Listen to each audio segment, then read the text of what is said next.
Good evening, exiles. Welcome back to Event 17. 2 vs 2. Pick and ban. Normal is arrow kill.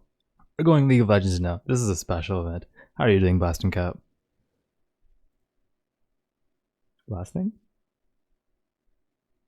Looks like my co-commentator for today is either having technical difficulties or maybe he's using the washroom. I'm not too sure, but I will solo cast until he is back. I hope all is well. So, I'm going to get the Razors in here to explain the rules.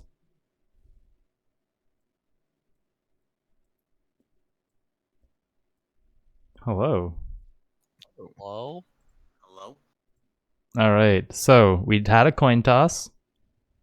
Nugi chose number 1, but we rolled number 2, so Team NA will get first pick and first bans. But before we get in, are there you guys have any questions or anything? How it's gonna work? Oh, I think I'm good. Nugi just explained it. Okay. I didn't know that it was picks too. Yeah.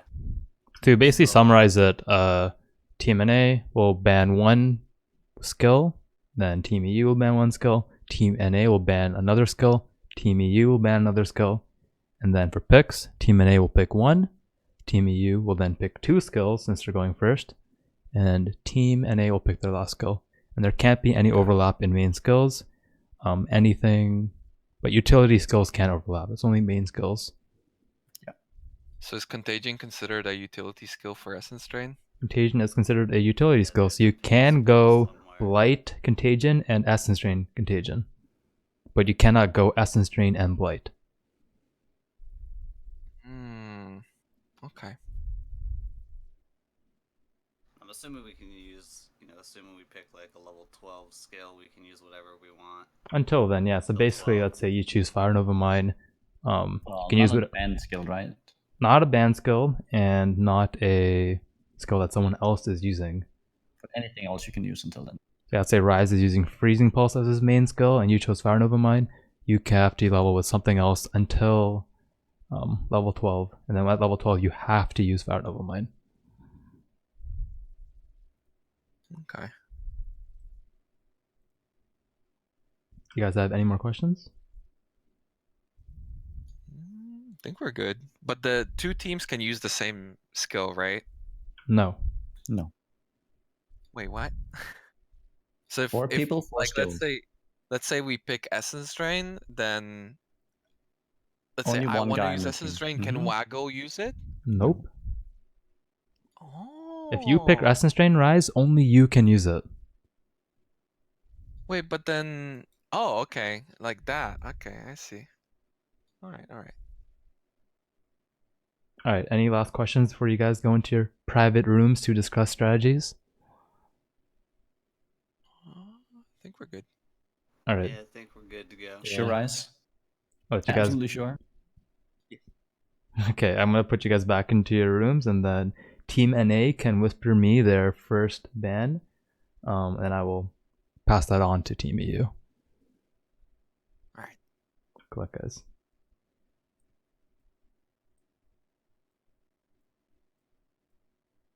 Alright, Cap, are you here?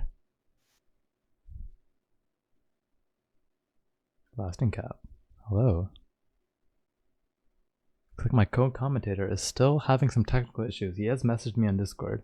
But right now we are currently waiting for Team NA's ban. Team? Oh, there you are. Hello. I was muted for a second. Apologies. It's all good. I got some nice background music going while we wait for Team NA's ban. What do you think they're gonna ban?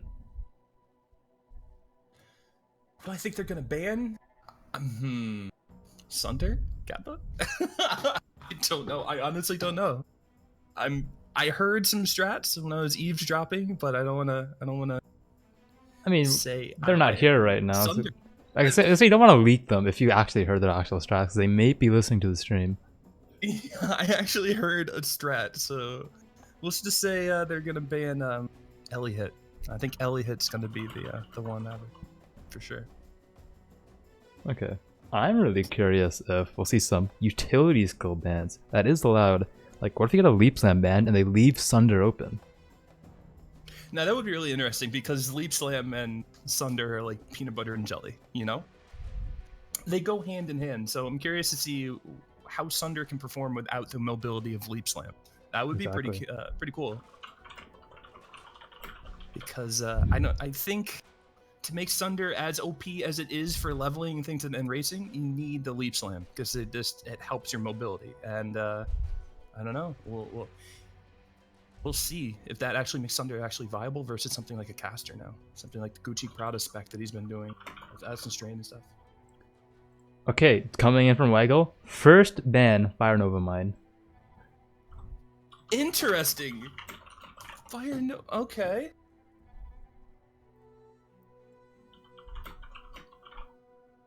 I did not see that one coming at all, actually. Did you? I did not see that. That came out like, what? I was not expecting that at all.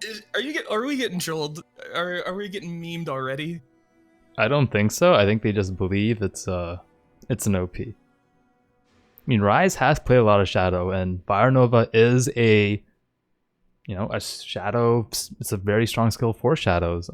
Maybe Team NA believes Rise is the GOAT of Team EU, and they're targeting the bans versus Rise. This could be the logic behind it, but I don't know. What's next? Glacial Hammer? Ellie hit? I don't think so. Team NA, they haven't really practiced at all. They haven't really discussed anything, so this is a lot of last minute stuff from them, but I'm very curious. Ooh, yeah. Big ban from Nugi. Leap Slam. Oh, there it is. There it is. This is going to be interesting. Okay, I'll let Waggle know that Team EU has banned Leap Slam. Ooh, my goodness. Interesting. Well, that might affect Team NA's plan for a Sunder build. Maybe not. So they're going to be focusing on Sunder and movement speed? Oh my goodness. I mean, it is an option. Sunder, you one-shot the mobs, and it reduces the necessity for Blood Rage. So this is true, but at the same time, that mobility loss. Yeah, it makes casters able to keep up. I'm curious, if we have mobility skills banned, will players actually opt for the Den quest? Because you are in a party, you can multitask. I don't think it'll happen, but maybe when one guy's running to Vaal, one guy does Den, and you get your double Quicksilvers? Could be pretty cool. But by the time you're running a Vaal, you kind of lose your benefit for double Quicksilver. You only have it for Act 3 then. Yeah, in Act 3, when you're working with the team, you're able to do some splitting up and traverse a lot of the ground that if you're soloing, it would be a lot more difficult. Exactly. So I'm not sure if a double Quicksilver Team would be worth it. 1, North American ban, last ban coming in, Firestorm. Okay, now that makes sense. That makes a lot of sense.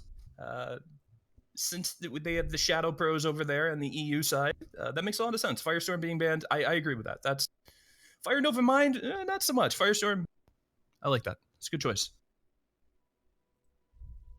Yeah, I'm very curious what Team EU will now ban. Firestorm is a pretty strong skill. I don't think I would have seen Nugi or Rise playing that. I was curious if we would have seen a bow specific ban against Nugi. Because honestly, other than bows, have you really seen Nugi performing too crazy? Like, I'm not saying he's bad at other skills, I'm just saying he's really good at bows. Yeah. Like, I believe his bow can be on par with other T1 skills, Sunder aside. I agree. And the fact that they didn't ban any of the bow skill, I don't know. I guess they're really worried about Rise and his Shadow start? I don't know why Fire's... Really Firestorm targeting makes sense Rise. Yeah, they really are. They're gunning for Rise right now. They're showing the disrespect to Nugi, I think, right now. This is what Team NA is doing. They're like, Nugi, we'll let him level with bows, that's fine. Kind of focus on Rise here. I think that's what they're doing. Interesting. We've definitely seen this in other games before where, like, they don't value one player's comfort pick. They're like, yeah, we can handle that. We got this. Who cares if it's a hipster pick? No problemo. But we'll see if it bites them this coming race. 2 target bans versus Rise. Then Team EU has the Leap Slam ban to basically not waste a ban on Sunder. Some mind games going in here. So I don't think we're going to see a Sunder ban. Since you have removed Leap Slam, what could they ban? Waggle is a strong shadow player. Fire Nova Mine's gone. There is no lightning trap ban, so we might see a lightning trap ban, or maybe even a blade vortex ban. I don't think they're going to do lightning trap ban because I think that's something Rise is going to be using. I could see Rise actually using lightning trap, so I don't think they're going to ban that. Could they go with the ballsy move and go Sunder? I don't know. They already eliminated Leap Slam. They show that they're willing to eliminate some of the top leveling racing skills in the game right now. So maybe a Sunder, complete the double wombo combo here. Yeah, potentially. It's been 4 minutes so far, and Team EU hasn't replied yet. They're really thinking about this. Yeah, it seemed like Waggle and Goratha had their bans already done. Okay, Fire Nova Mine for some reason and Firestorm. They're pretty much set with that. I wonder. I wish it was a fly on the wall right now in the Discord, hearing what they're talking about right now, because obviously there's a pretty big deliberation going on. I think it's gonna be Sunder. I think it might be a Sunder. I think we're gonna see Sunder, or so they might not ban Lightning Trap, but NA has first pick, so they could steal Lightning Trap. So I think in the future for these events, we'll definitely have a timer. But you know, we haven't told them beforehand there is a timer, so it would be unfair to randomly put one now. They just need to start the race soon. I'll be letting them know. They gotta speed up a bit.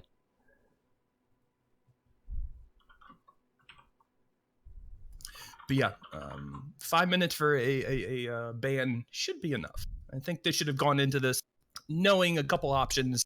You know, plan A, plan B, plan C, and just go with it. I think it'd be nice to see Sunder, though, honestly. Maybe Look, this is showing a without lack of Sunder- synergy from Team EU. Think about it. Waggle Goratha instantly, like, I think it was 40 minutes to 40 seconds to like 80 seconds each for each of their bans.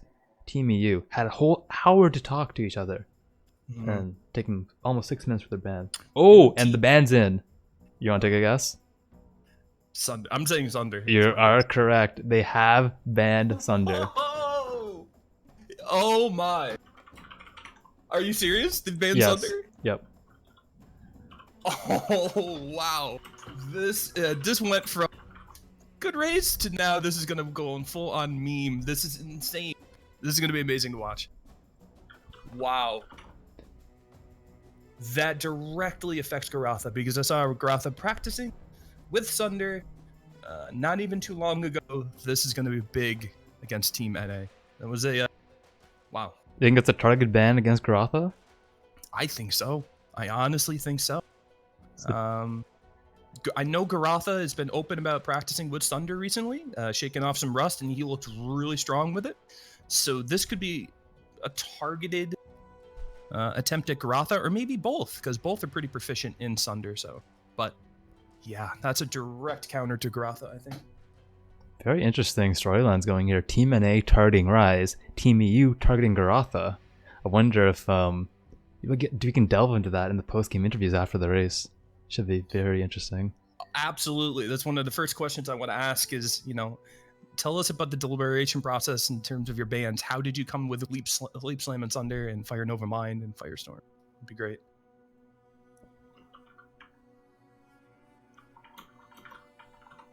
So, fortunately, I did not give them timers before the race. There's actually 2 minutes left. I'm telling them to hurry up now. We do want to start on time.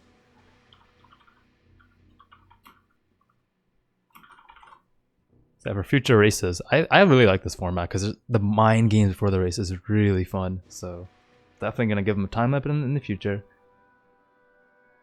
Yeah, it reminds me kind of like, you know, with the recent game called Quake Champions, where you pick a team, and you know they'll pick something, and then you have to pick your champion to counter that, and so on and so forth. Very similar to what we're dealing with right now, and it's great.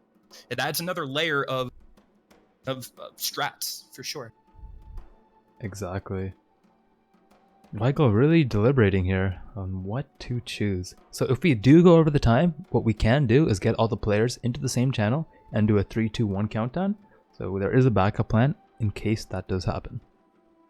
But we have to be a bit careful since the next race is in 2 hours from now, so we have to make sure we do not delve into that time. I think if these two pros on each team can't do it under 2 hour Zaro kill, I don't know. They might lose their pro card status. Are they really pros? Are they really pros? I mean, man, most people can do it 2 hours, so I think we'll be fine. I don't think we'll be bleeding into the next race. Ooh, Waggle picking Stormcall first. Stormcall. What is Waggle up to? What are they up to right now? I don't.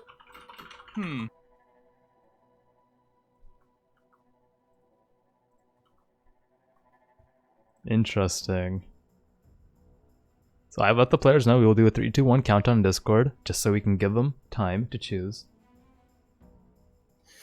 For this event, can we just call Stormcall Strongcall, please, Havoc? Thank you. GG's renaming it. It's not Stormcall anymore. So one thing I would like to note about Stormcall is no one really valued it. I think it first emerged in a race where Sunder and Firestorm were banned. Dead and Doom pulled out the Stormcall and everyone was like, wow, yo, that's pretty strong. That's doing some damage. So this could be a sleeper pick, a sleeper OP in this Harbinger patch. Yeah, Stormcall has decent AoE, even at the beginning, and then the single target is fantastic. So packs a lot of damage, decent clear speed right off the bat. The only difficult thing with Stormcall is mana cost. So I'm curious to see how Waggle's going to be able to counter that. Exactly. So Team EU, they cannot choose Stormcall now. I wonder if they'll go for the double damage over time strategy. Do you think choosing Stormcall was a direct counter to any of the EU team at all? Or do you think Waggle really just wanted to pick Stormcall?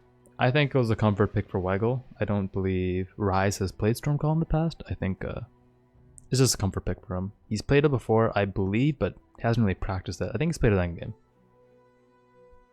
Okay. So he has some experience. I thought with maybe Rise might be pulling a cheeky like Stormcall type of setup, and I thought maybe Waggle was like thinking, next level strats, like I'm good with Stormcall plus it affects Rise or something, Exactly. I wonder what Goratha's going to pick now for synergy with Stormcall. That's going to be interesting. I want to see. I don't know if he's going to go Sunder anymore. I know Goratha was going to go Sunder. You could go Cleave or Molten Strike. It is an option. Yeah, Cleave definitely could work. The loss of Leap Slam though, killer, and they can't use Sunder obviously. So I mean, Cleave. Maybe he goes Caster. How strong is Goratha? Oh, picks. We'll get to that topic in a second. Picks from EU coming in. So Nugi with the comfort pick, Shrapnel Shot, and Rise going with his shadow comfort pick, Blight. So we'll see a Blight Contagion and a Shrapnel Shot with maybe some Ice Shot Totem combo. Interesting strats. And I don't really think it takes anything away from Goratha though. Stuff he wouldn't really play, in my opinion. Right, so Goratha doesn't really have to deal with anything, too difficult. He'll be able to pick his main comfort skill, I think.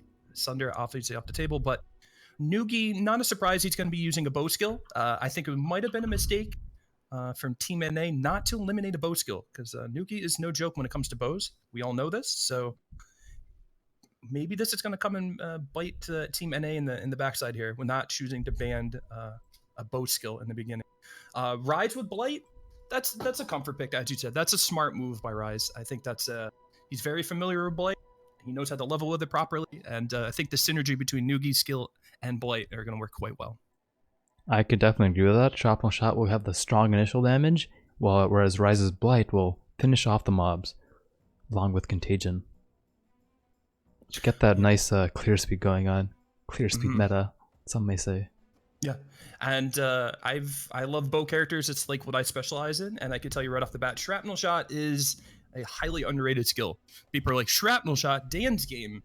No, it's a hell of a skill when leveling, and end game you can even make it quite nice with the threshold jewels. So yeah, people are dance gaming Shrapnel Shot. I would not right now. It's a good all-around leveling skill. So it's a very strong skill. Fits to both the AoE and single target category, something that is very important. Yeah, absolutely. It's really, really strong. The damage you get right out of the gate with Shrapnel Shot is quite impressive. So Nugi is going to have great single target damage, coupled with Rise's Blight. Yeah, bosses are going to be going down rather quickly, I think. I can definitely agree with that. We have a question from chat. Can Nugi use an Ice Shot Totem? So we have decided that We have made a list of utility skills that could be in the race, and totems were part of the utility. So they can overlap. So Nugi can use ranged attack totem if he so wants to. Wow, some very defensive combos on Azaro, getting the chill to slow him by 10%. Yeah, I think we're probably going to be seeing an ice shot totem of some sort for the defense and a little extra damage for Nugi. It would make the most sense. Team NA really deliberating over this last choice. I wonder what's going through their mind right now. They have the target bans versus Goratha, Leap Slam, and Sunder. Do you think maybe Goratha was thinking Blight by any chance? Because Sunder, I know he wanted to go Sunder, right? That was, an obvious choice for Goratha. Can't use that anymore. Maybe he was thinking Stormcall and the Blight combo. Okay, with Waggle. it's in. It's in. Take a guess. I don't know. I don't know. It's Cleave, Scorching I'm gonna say Ray. Cleave. Scorching Ray. What? Scorching Ray? Goratha is using Scorching Ray right now. I am not debating you. He is actually using Scorching Ray. Team NA with innovative strategies. Stormcall and Scorching Ray. I'd say we have a pretty non-meta race. Blight being the only somewhat meta race, but it's kind of like not that OP yet. This is crazy. This is a meta-shattering race right now, and it's going to be. That's what makes this race going to be extremely interesting to watch. No Leap Slam, no Sunder, and the main skills are Stormcall, Shrapnel Shot, Blight, and Scorching Ray in the hands of 4 pro players. I'm really excited. This is going to be great. This is pretty nuts. Wow. Wow, okay. Let's pull the players in and ask them if they're ready. I'm ready to go. Are you ready, man? I'm excited. I am more than ready. I want to see how this works out. This is going to be great. Alright, let's get them in. Yeah, they're actually really scary. Alright, sorry for interrupting any discussion. Are you guys ready? Hello? Hello? It's Harbinger, right? It is Harbinger Softcore. Do you guys have any last minute questions? Yeah, why did you guys pick Scorching Ray? We will discuss that in the post-game interview. Actually, before we start, I actually have 2 quick questions. We can have a quick interview since we're already starting a bit late. So one thing we noticed is, Team EU, were you having target bans versus Team NA, banning Leap Slam and Sunder, considering Goratha the strong pick of Team NA? Nah, we're not afraid of anybody. We know we're the better Sunder players. We just wanted to make the race more interesting, you know? Alright. Team NA, did you consider RaizQT the GOAT of Team EU? Because we noticed you didn't ban any bow skills versus Nugi, but you banned, I'd say, 2 comfort picks for Raiz. Well, we put a lot of thought into it, and bow skills are shit. And I've seen Ranger lab runs, they die about 17 times. I don't know what the death penalty is, but I'm not too worried. It's 2 minutes per death. There is also a tap out rule. Hopefully no team decides to go for it. It would not win you any hearts in the crowd. The fans probably won't be too happy if you do tap out. We're just doing it on Harbinger, right? Yes, Harbinger Softcore. So Raiz, we're going to need you to get into Twilight Strand, and then we can start our countdown when you're ready. Afterwards, I will drag you... Sure. I don't have everything in the stash tabs. Okay. I can't remember if I play anything in Harbinger. Oh shit, I have all the currency over from the stuff we need. Alright, we can take a couple minutes to fix that out. Just make sure you guys have no extra currency in your first 6 tabs. Don't steal anything from your stash. No cheating. It would be suck to be disqualified, because you'll not only disgrace yourself, but you also disgrace your country, your continent. You want to disgrace all of North America or Europe. I'm just gonna run and kill Hilak so I can move it. Alright, fair enough. Looks like, I'm assuming you're doing the same thing, Raiz and Goratha? Yeah. Okay. Yeah, I'll check it out.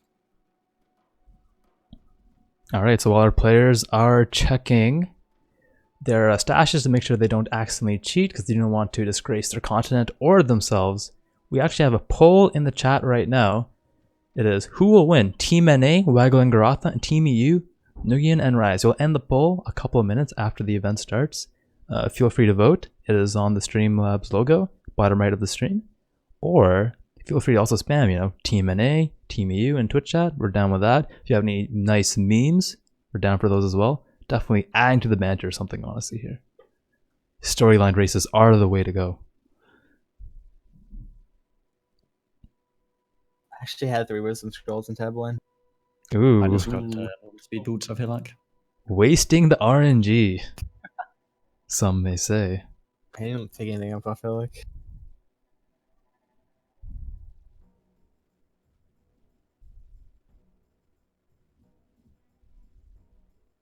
That's a lot of tacos, Noogie. That's a lot of currency too. Alright, just let me know when you guys are ready so we can count you down. And again, afterwards, I will move you into your respective channels so you guys can strategize on the go.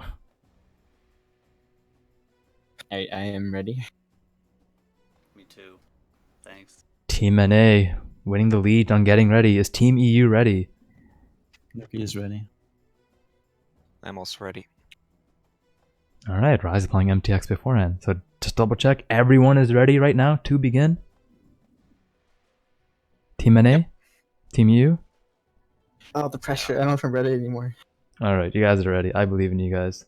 Remember, you have, I believe, 80 minutes to finish lab. Both of you guys need to be in the lab at the same time. And good luck. Alright, starting in 5, 4, 3, 2, 1, go. Alright, I'm just gonna drag our racers into their respective channels and we can get going. And I'm excited. Are you ready here? I am ready. Really excited. I can't wait to see how this works out. I've never seen a race like this before with these type of skills. I'm always seeing Sunder. We always see the same old, but I can't wait to see a Leap Slam Sunderless race. Exactly. So just for chat, there's a bit of delay because they are in Discord. Discord is obviously ahead of their streams, so they've started a bit late, but they're all on time. Man, this is an ancient rivalry too. NA versus EU. People love to meme all the time. EU and NA, those used to be some pretty toxic memes back in the day, but right now we've embraced PMA. Wonder if that'll factor their smack talk at all. What do you think about that? We already saw a little bit of spicy smack talk coming out in the pre-game here, so there's definitely a friendly rivalry I think going on right now between the 4 players. Exactly. Obviously, repping your continent NA versus EU, there's always going to be a little bit of a rivalry, and I think with the choices that we're seeing right now from each team, and I don't know, do you think the lack of preparation for Team NA is gonna come bite them in the ass again, or no? I don't know.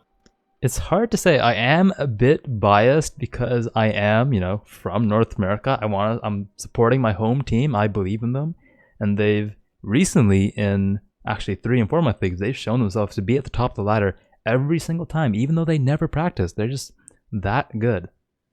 Right. And I was talking to Goratha and Waggle before the race, and I was like, hey guys, what's going on? They haven't really talked much for preparation for this race, but they've raced before in the past, so they're no strangers to doing 2 versus 2, 3 versus 3 races together. So some people might get hung up on the fact they haven't practiced much recently. I don't think it's going to factor in too much. These guys are old veterans. They know each other quite well, so.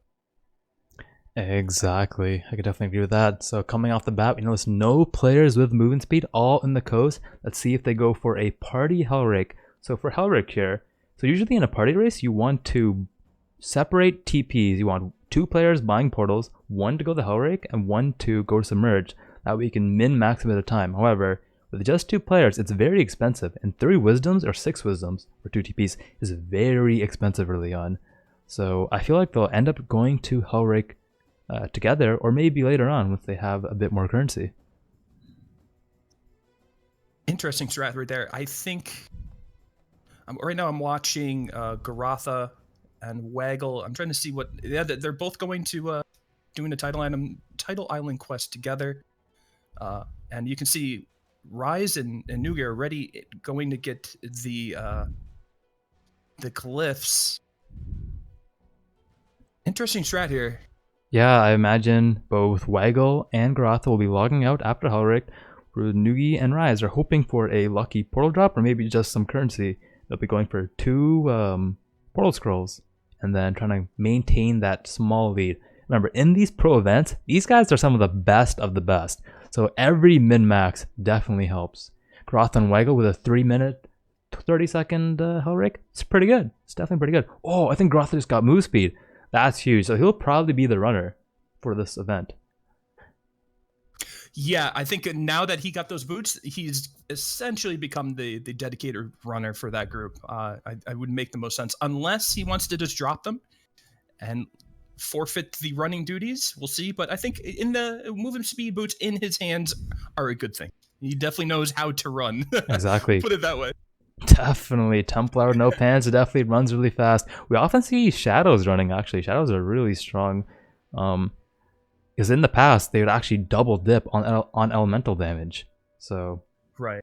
But I mean, Havoc, we're talking lack of pants here. I mean, there's obviously 5% movement speed built into the character. So. Exactly. We all know physics. F equals MA. He has less mass. So he can accelerate faster. Easy. You mean P equals MA? P equals MA. Positive equals mental attitude. I'm not too sure how that formula works, but I'm sure it works out somehow. So you can see Raiz is already in caverns. Nugi's already in caverns. They got a slight head start here. They did not to Hellrick. They did not to Hellrick. Yeah. Waggle and Did not do Goratha both have Quicksilvers. And look, they're maybe 3 screens behind at most. Goratha has a pair of blue boots in his inventory, but they're trying to look for a wisdom scroll so they can potentially identify that into a second pair of MS to give to Waggle. The nice thing about a party race is there's less RNG on drops and you can share the gear. Really nice. Yes, and both teams, they know each other quite well. So, with Nugi and Raiz, they can drop gear. Like, hey, you want this here? This will help you out, blah, blah, blah. Their communications for both teams are on point. So, gear sharing is going to be a major thing for this race. And I don't know, Havoc, what do you think? Team EU not going for Quicksilvers. I think that's a huge mistake. Rises have 1 portal. I'm not sure if Nugi has a portal. I believe, even though they went to Mudflats first, they should have at least gone to Hellrick right after. Even though they had no TPs. Because look at it. Goratha and Waggle, they're not too far behind. They're about to enter Ledge. And they're going to have Quicksilvers.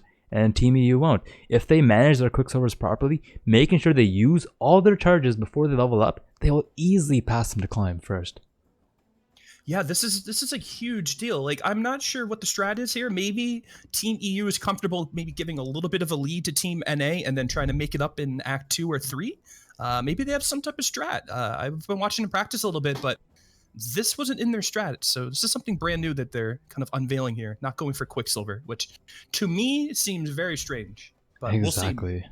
They're the pros for a reason, so. Yep, they are the best of the best. I'm actually curious if Waggle will give his Quicksilver to Goratha, so Goratha can get really far ahead. Waggle can just farm it up with Fire Tap and Freeze Balls.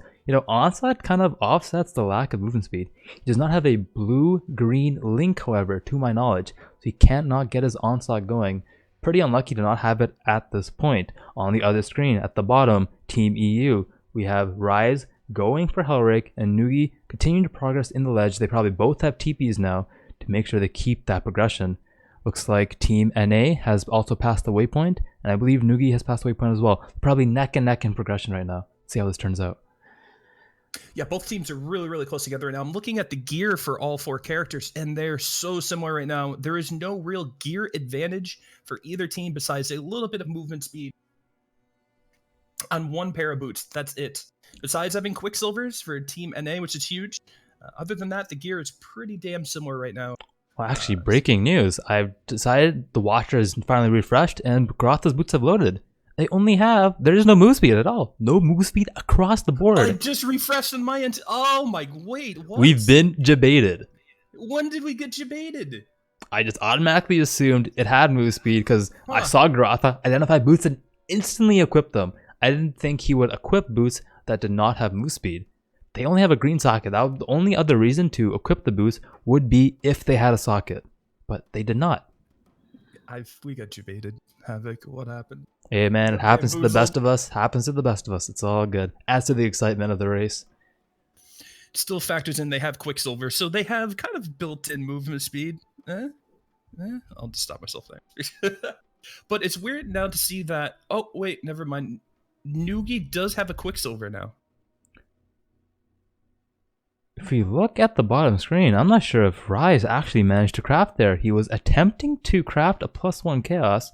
It looked like he tried 2 different bender recipes and he's just like, hey, why is this not working? So a little bit of inexperience there. I believe his weapon was not blue. But he might have actually crafted it. It was hard to tell, but if he did craft it, that's huge to pick up in ledge. If not, then there's lack of inexperience. Yeah, and like I said, the big thing right now is all 4 members have Quicksilvers. So we're now going to be on equal terms, and I think in movement, because nobody has movement speed on their boots, and everybody's got Quicksilvers now. So yeah, they are neck and neck. Raiz and Nugi entering the climb at 9 minutes, very respectable time. Waggle and Goratha on the top, at the top right now. They're already at the goat. They're essentially 2/3 of the zone ahead. They will get to prison in like a couple seconds here. Team EU falling behind. I'd say I'd attribute this to the not the best Quicksilver strategies early on. Right now, I honestly think that Team EU was prepared for this. They knew, hey, we're going to lose a little bit of ground for this Quicksilver strategy that we're going to try, but maybe we can make it up in Act 3. Knowing Team EU, both Nugi and Raiz, they really excel in Act 3. So I think their synergy is going to show in Act 3, and I think that's where they're going to be able to make up some time.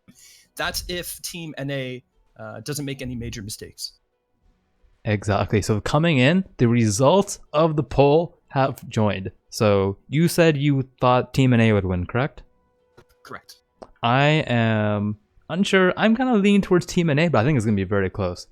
You want to take a guess on what the crowd thinks? Who do they think will win? I am going to say, due to the weird picks of Team NA, I'm going to say everybody's going to go with EU right now. That's my pick. You are correct. The crowd has picked Team EU. So we had around 400 votes. We had 108 people vote for Team NA, 27.5%. Think Team NA will win, and the other 72.5%, 285 voters believed Team EU, Nugi, and Raiz will win. Would you consider this to them just being more popular streamers? Because Nugi and Raiz, they are full-time streamers. They stream a lot. Maybe it's a fanboy poll. Have you ever thought about that? I mean, it probably factored in a little bit, but I think, initially Team NA was winning in that poll when I checked early on, and then the picks came in with Blight and Nugi with his comfortable bow skills. I think that started to change everybody's opinion on this race, because once they saw Team NA's picks versus EU's, a lot of the opinions started to shift and change. Exactly. They may have flip-flopped, going Team NA are the GOATs. They've won the party races in the past. They are the best of the best. And then they saw the picks and I'm like, what? Stormcall? What? And the strong choices for bans on the EU side, banning both Leap Slam and Sunder, which is Goratha's kind of bread and butter at the moment right now. That's all he's been practicing. I think, you factor that in with the weird choices that NA kind of chose right now, Stormcall. I think the popular opinion started to shift. But I'm still having faith. I have faith in NA. Let's see. Goratha opting to skip the essence. He wants to just really get to Brutus. He's about to level 8. He's got 1 or 2 more mobs and he'll level 8 before Brutus. We're looking at a 13-minute Brutus potentially, really close. So one thing I would like to note is Waggle opted to go for the trial first, whereas Goratha continued to run. I'm not sure if Goratha actually took a TP out back for the trial. He does have a portal in his inventory, so maybe at extra, maybe we can get someone in chat confirm for us that Goratha did indeed touch the trial in prison, because he will need to have touched it to join Lab later on. Waggle is waiting in town since Goratha is soon to be at Brutus. You are allowed to tag bosses in this race, so Goratha will probably walk in the zone, pull Brutus into the corner, and Waggle will TP in, and they should demolish Brutus. Now, do you think Waggle is going to be the runner for Team NA, or do you think Goratha will? Once we get into, late Act 1 into Act 2 here after Brutus kill. I believe Waggle would make sense to be the runner. I believe he's been playing more than Goratha, but I could be wrong on that. We'll have to get someone to research that info. And wow, that was a really fast Brutus kill. 12:43. That's a really good time. Yeah, Team NA is doing quite well right now. They're not really making any mistakes, and they didn't go for a weird Quicksilver strategy, so their time right now is some of the best that you can really assume or really appreciate for a 2 versus 2 right now. But that being said, EU is not too far behind right now. Yeah, they just entered Brutus. Just entered Yeah. the Warden Chamber. So one thing to note here is Nugi is continuing to the Brutus Chamber. Ryze is choosing to follow behind. Interesting. Are they going to 2-player tagging for the loot? I think that's a mistake. They do have high damage skills, though. I mean, maybe they're just banking on, They their could skills just doing tank so much them. damage. Yeah. Yeah. Oh, they got a Harbinger pack, almost knocking out Nugi. Oh. Haven't used a medium life last beforehand. You definitely want large life lasts for Brutus. But on that note, Goratha had only had 2 smalls, so Team NA opted to outplay Brutus in the scenario. And then we just got feedback that Goratha took the prison trial after Brutus, so they planned that perfectly. And I saw no downtime there. Absolutely no downtime whatsoever. They knew, and this, you got to keep in mind, guys, this is Team NA without doing any strategies prior to the race. They talked for maybe 5 minutes before this race, and that was it. So this is kind of just showing you the skill. Ooh, Waggle with a big log out, did not die. It is 2 minutes per death. That was very close. I did not see what took him low, but you definitely do not want to rack up those death penalties. And it's probably advised to log out in this race because your partner can just TP you back in.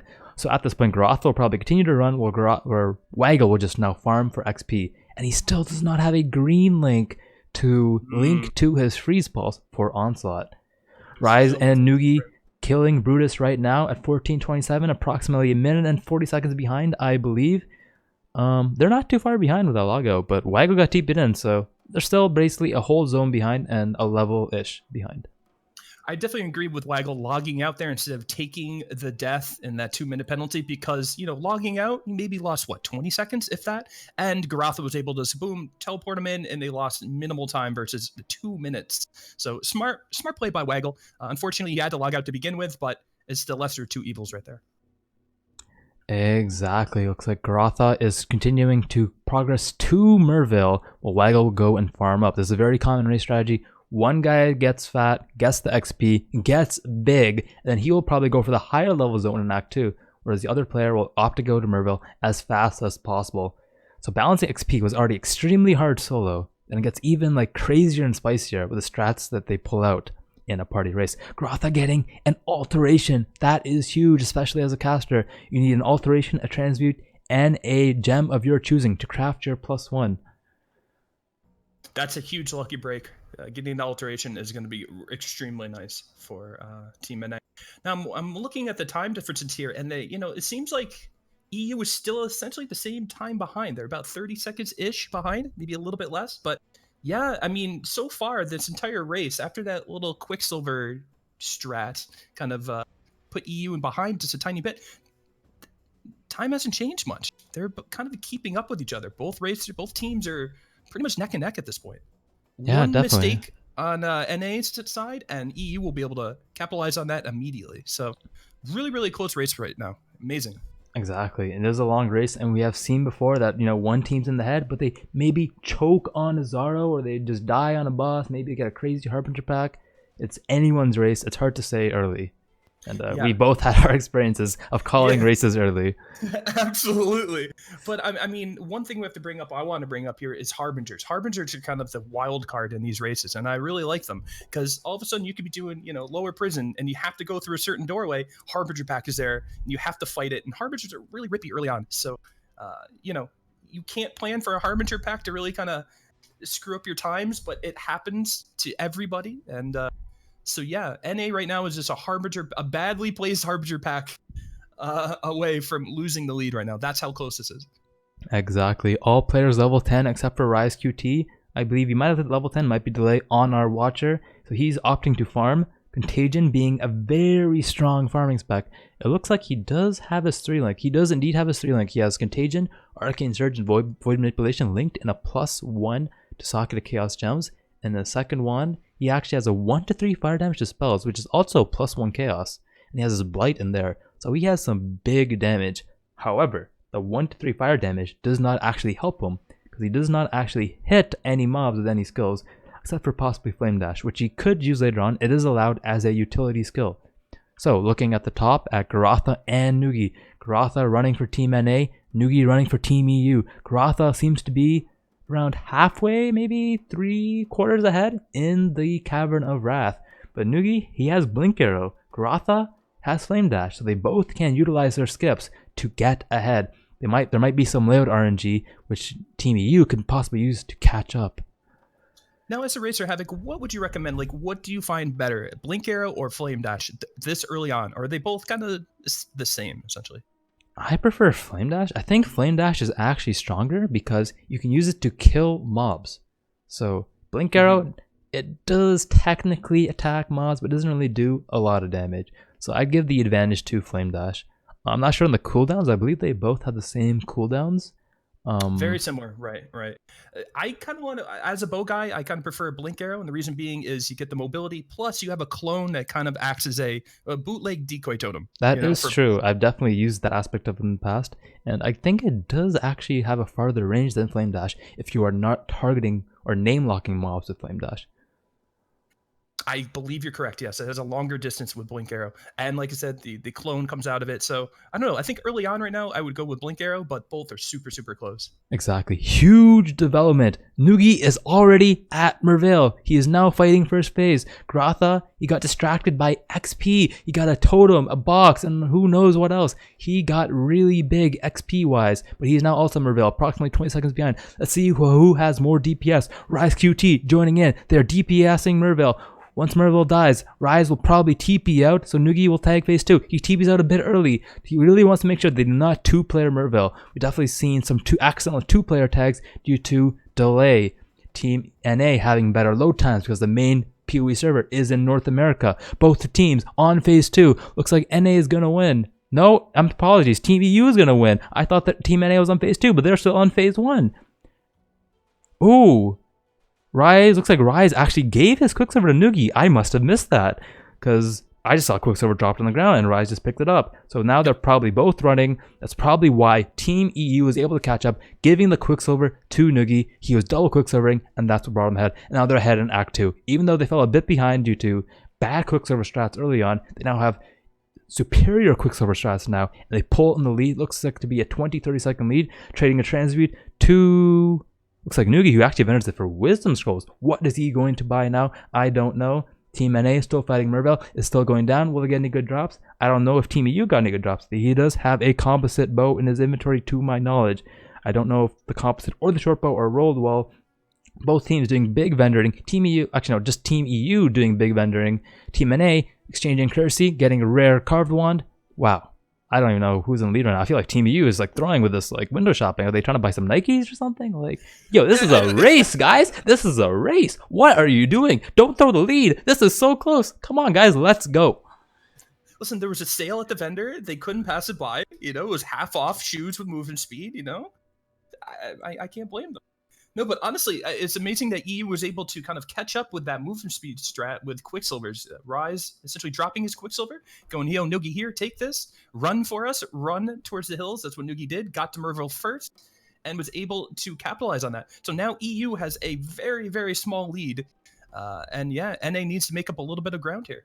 According to chat, Team NA did not even make stage 2 1-player HP. They did not tag. They're like, you know what? We got this. Let's go for some Wanderlust. Let's get some RNG. They bought some MTX. However, only Waggle has an MTX helmet on, which is not even one you pay for. It's one he's earned in the past from killing Adziri in the top 50. Raiz, however, has the MTX advantage for Team EU, so they're probably not playing in that aspect. Team NA caught up because Team EU took too long shopping, man. Like, I don't know, man. I mean, they might have... listen, they were kind of down on gear. I was looking at Team EU's gear. They really needed to shop for some upgrades. They were kind of rocking some lower level stuff.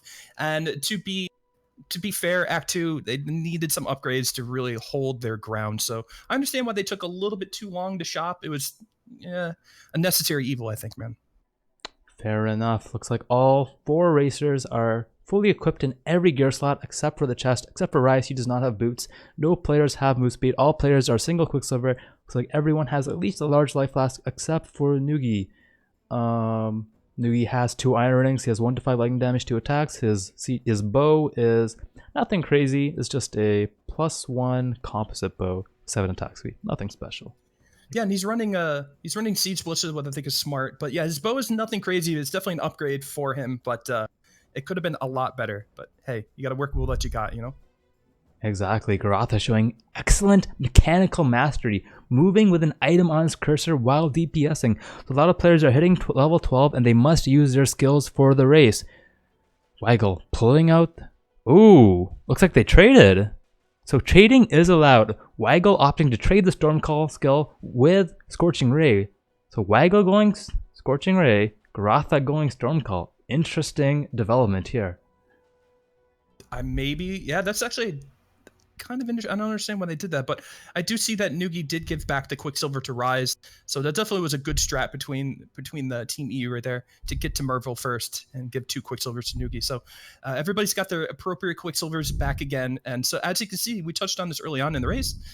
Trading was going to be a big thing between teammates, and as you can see, it's definitely changing the way of this race between trading Quicksilvers and skills. Quite cool, man. Exactly. So oh no, he gets a rare composite bow. It could be huge. He definitely wants to make room for that. He's gonna pick it up. Let's see if he IDs it right away. Oh my god. 1 to 20 lightning damage, 2 to 3 cold damage. I think I saw 6 attack speed too. 6 attacks. Holy cow. That RNG is wow.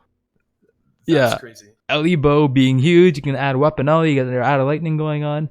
That is actually nuts. Bow builds are one of those volatile classes where if you get the RNG, you are like a god. So, wow, this is going to be a very spicy development. Let's see if Team NA can match that gearing.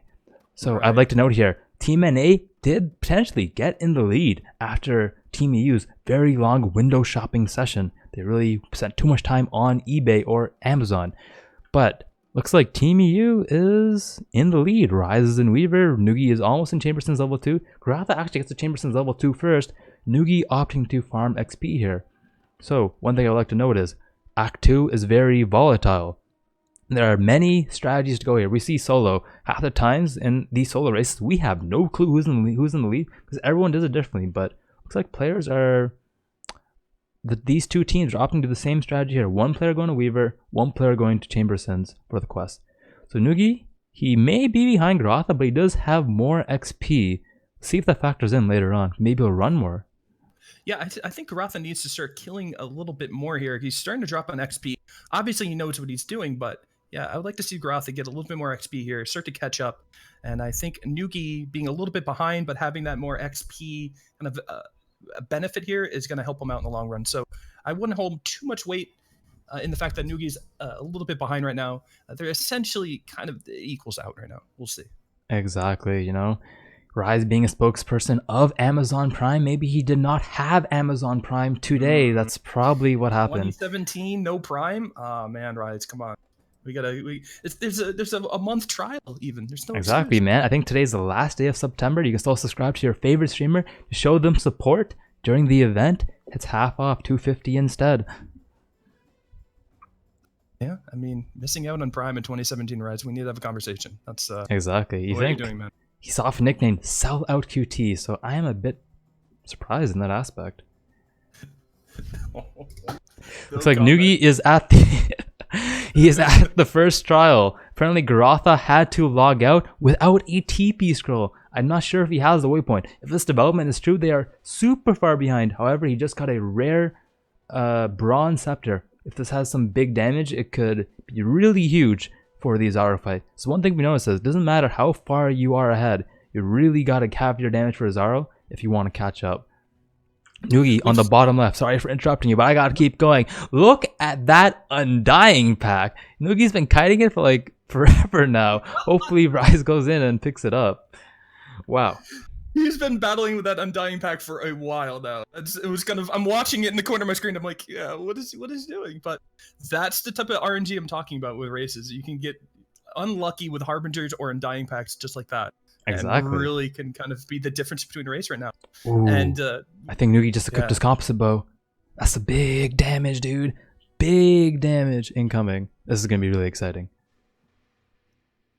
Yeah, and as you're talking about, like, you know, even though you might be first to a Zaro, you have to keep in mind that a Zaro, you could die to him very quickly if you're under-leveled or under-geared. So just because you get to him first, we've seen time and time again people die to Azaro and have to start all over again because they're a little bit underleveled. Exactly. So it looks like we are correct. Chat was correct. Goratha did log out without a portal scroll, so the Team NA is opting to run it together to maintain XP.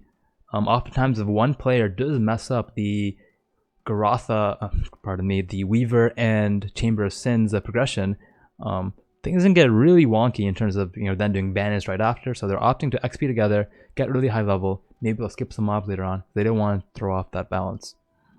I think obviously that's the best thing to do right now. Since he had the log, this is the second best thing. They don't want to get behind and differentiate between XP right now. That's definitely a huge thing. So, taking a look at gear, it looks like no players still have movement speed.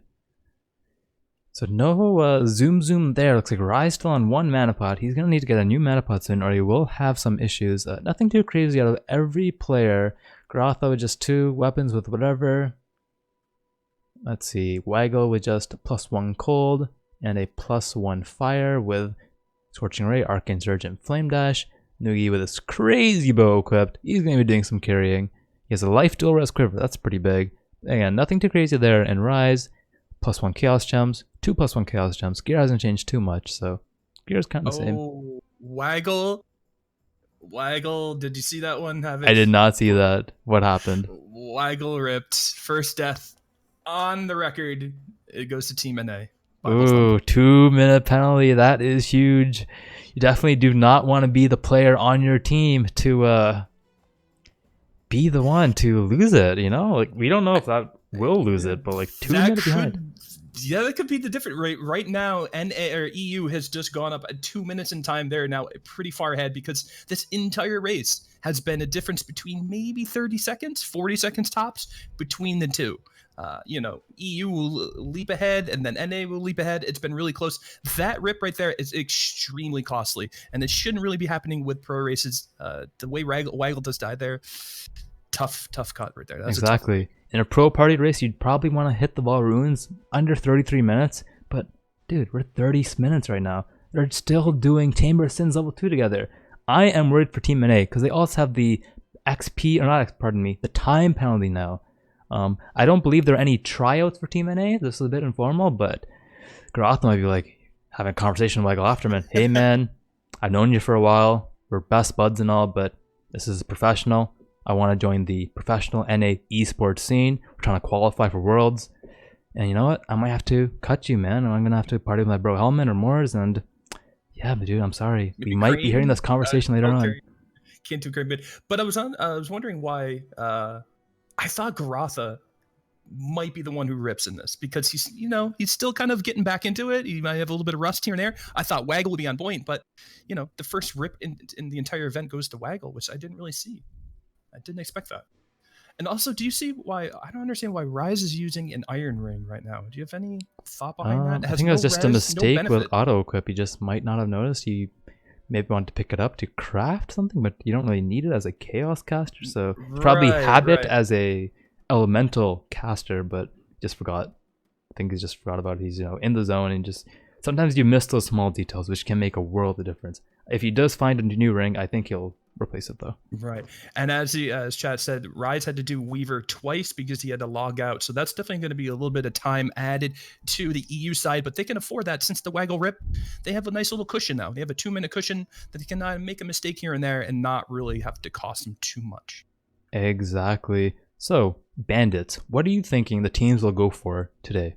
It is conduits in lab, so resistance is pretty important in my opinion. I think, with training with Gucci, he's always just when you see conduits in lab, go Alira. And so I was like, all right, Gucci, you know the best. Honestly, I would be surprised if everybody doesn't go Alira at this point. If they're factoring in labs right now, they have to.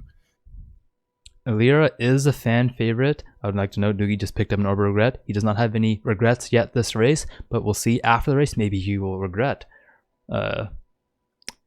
teaming up with RaizQT potentially if he does not perform. Nugi is a very competitive player, so we'll definitely delve into some storylines of NA versus EU or NA players fighting amongst themselves. I'm very curious to see what happens later on. Back to the topic of Alira. I'd say Alira is probably the strongest bandit for racing because it helps you a lot with the resist. 45 resists is huge. Plus the mana regen. You need that mana for Zaro. It allows you to potentially use weaker mana pot or drop mana pot to use a third HP pot. Because sometimes it is a war of attrition, especially when you go in at a lower level. Absolutely. When you're doing lab at level 24, 25, you know, you're 6, 7 levels under the zone. It's something level like that. 33 zones. You're actually 9 levels under if you're level 24. That's a huge deficit, and you're going to need all the help you can get. Oak obviously is not going to benefit this crew too much, these teams too much. I think Alera is essentially the best bet. Nobody cares about the crit multi, but they want that res and they want that mana regen, especially with skill hungry, mana hungry skills that these guys are using right now. So Alira makes the most sense for everybody right now, I think. I definitely agree. Alora is definitely one of the strongest bandits. Both players fighting Oak right now. I'm not too sure if they are caught up in all other aspects. I did see Team EU do Kraden. They probably did kill him.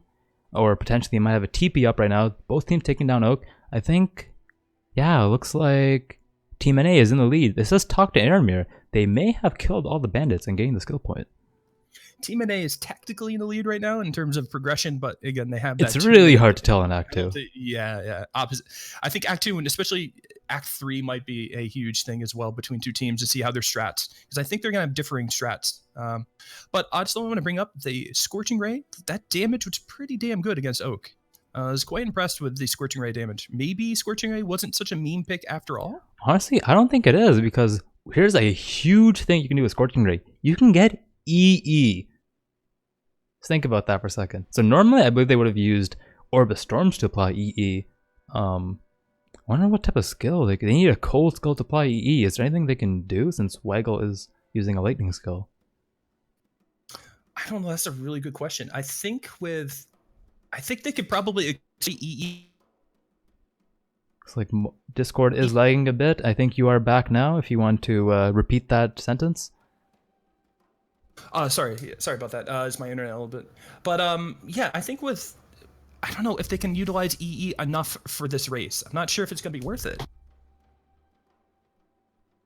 I'm trying to think of skills right now. You know, you could have just a self-cast any cold skill. Like, yeah, it has to be a utility cold skill, and the only one would be Frostbomb, which has the delayed hit. Might be enough. So might be enough for something like Vaal and maybe a Zara when they get to him. That might be enough for the proc the EE and really do some damage. But I don't know. Do you think it's actually worth it? I think it is. So to explain EE is elemental equilibrium. It's not engineering eternity. It is a node on the passage tree, elemental equilibrium. So how it works is if you hit Azaro, for example, with a skill such as Orb of Storms, Azaro will gain 25 lightning resist, but will also lose 50 cold res and 50 fire res, which in some cases can act as a 50% more multiplier. That is huge damage, and you need that damage when you, as we said earlier, you're underleveled and you don't have too many supports available at that time. So I'm still looking at Rise's gear right now. He's in dire need of some upgrades, man. Like his weapons are okay, but he needs to get rid of that steel ring. Like honestly, the single mana though. Ooh. Yeah, that's another little. His flasks are a little bit questionable right now, and his ring choice is a little bit questionable. I think he could probably upgrade that ring a long time ago. I just think he's maybe forgotten about it and not focusing. Yeah, I might just be in the zone, or maybe, you know what? This is a super close race. They're both in Vaal Ruins, man. Now this is where layout knowledge comes into key. Let's see who can read the layouts. Looks like Team EU has a curved layout with possible half zigzag. Looks like to be a fully curved though. I think they have this one figured out. Looking up Team NA, I see Goratha's minimap right now. Seems like they hit a big dead end.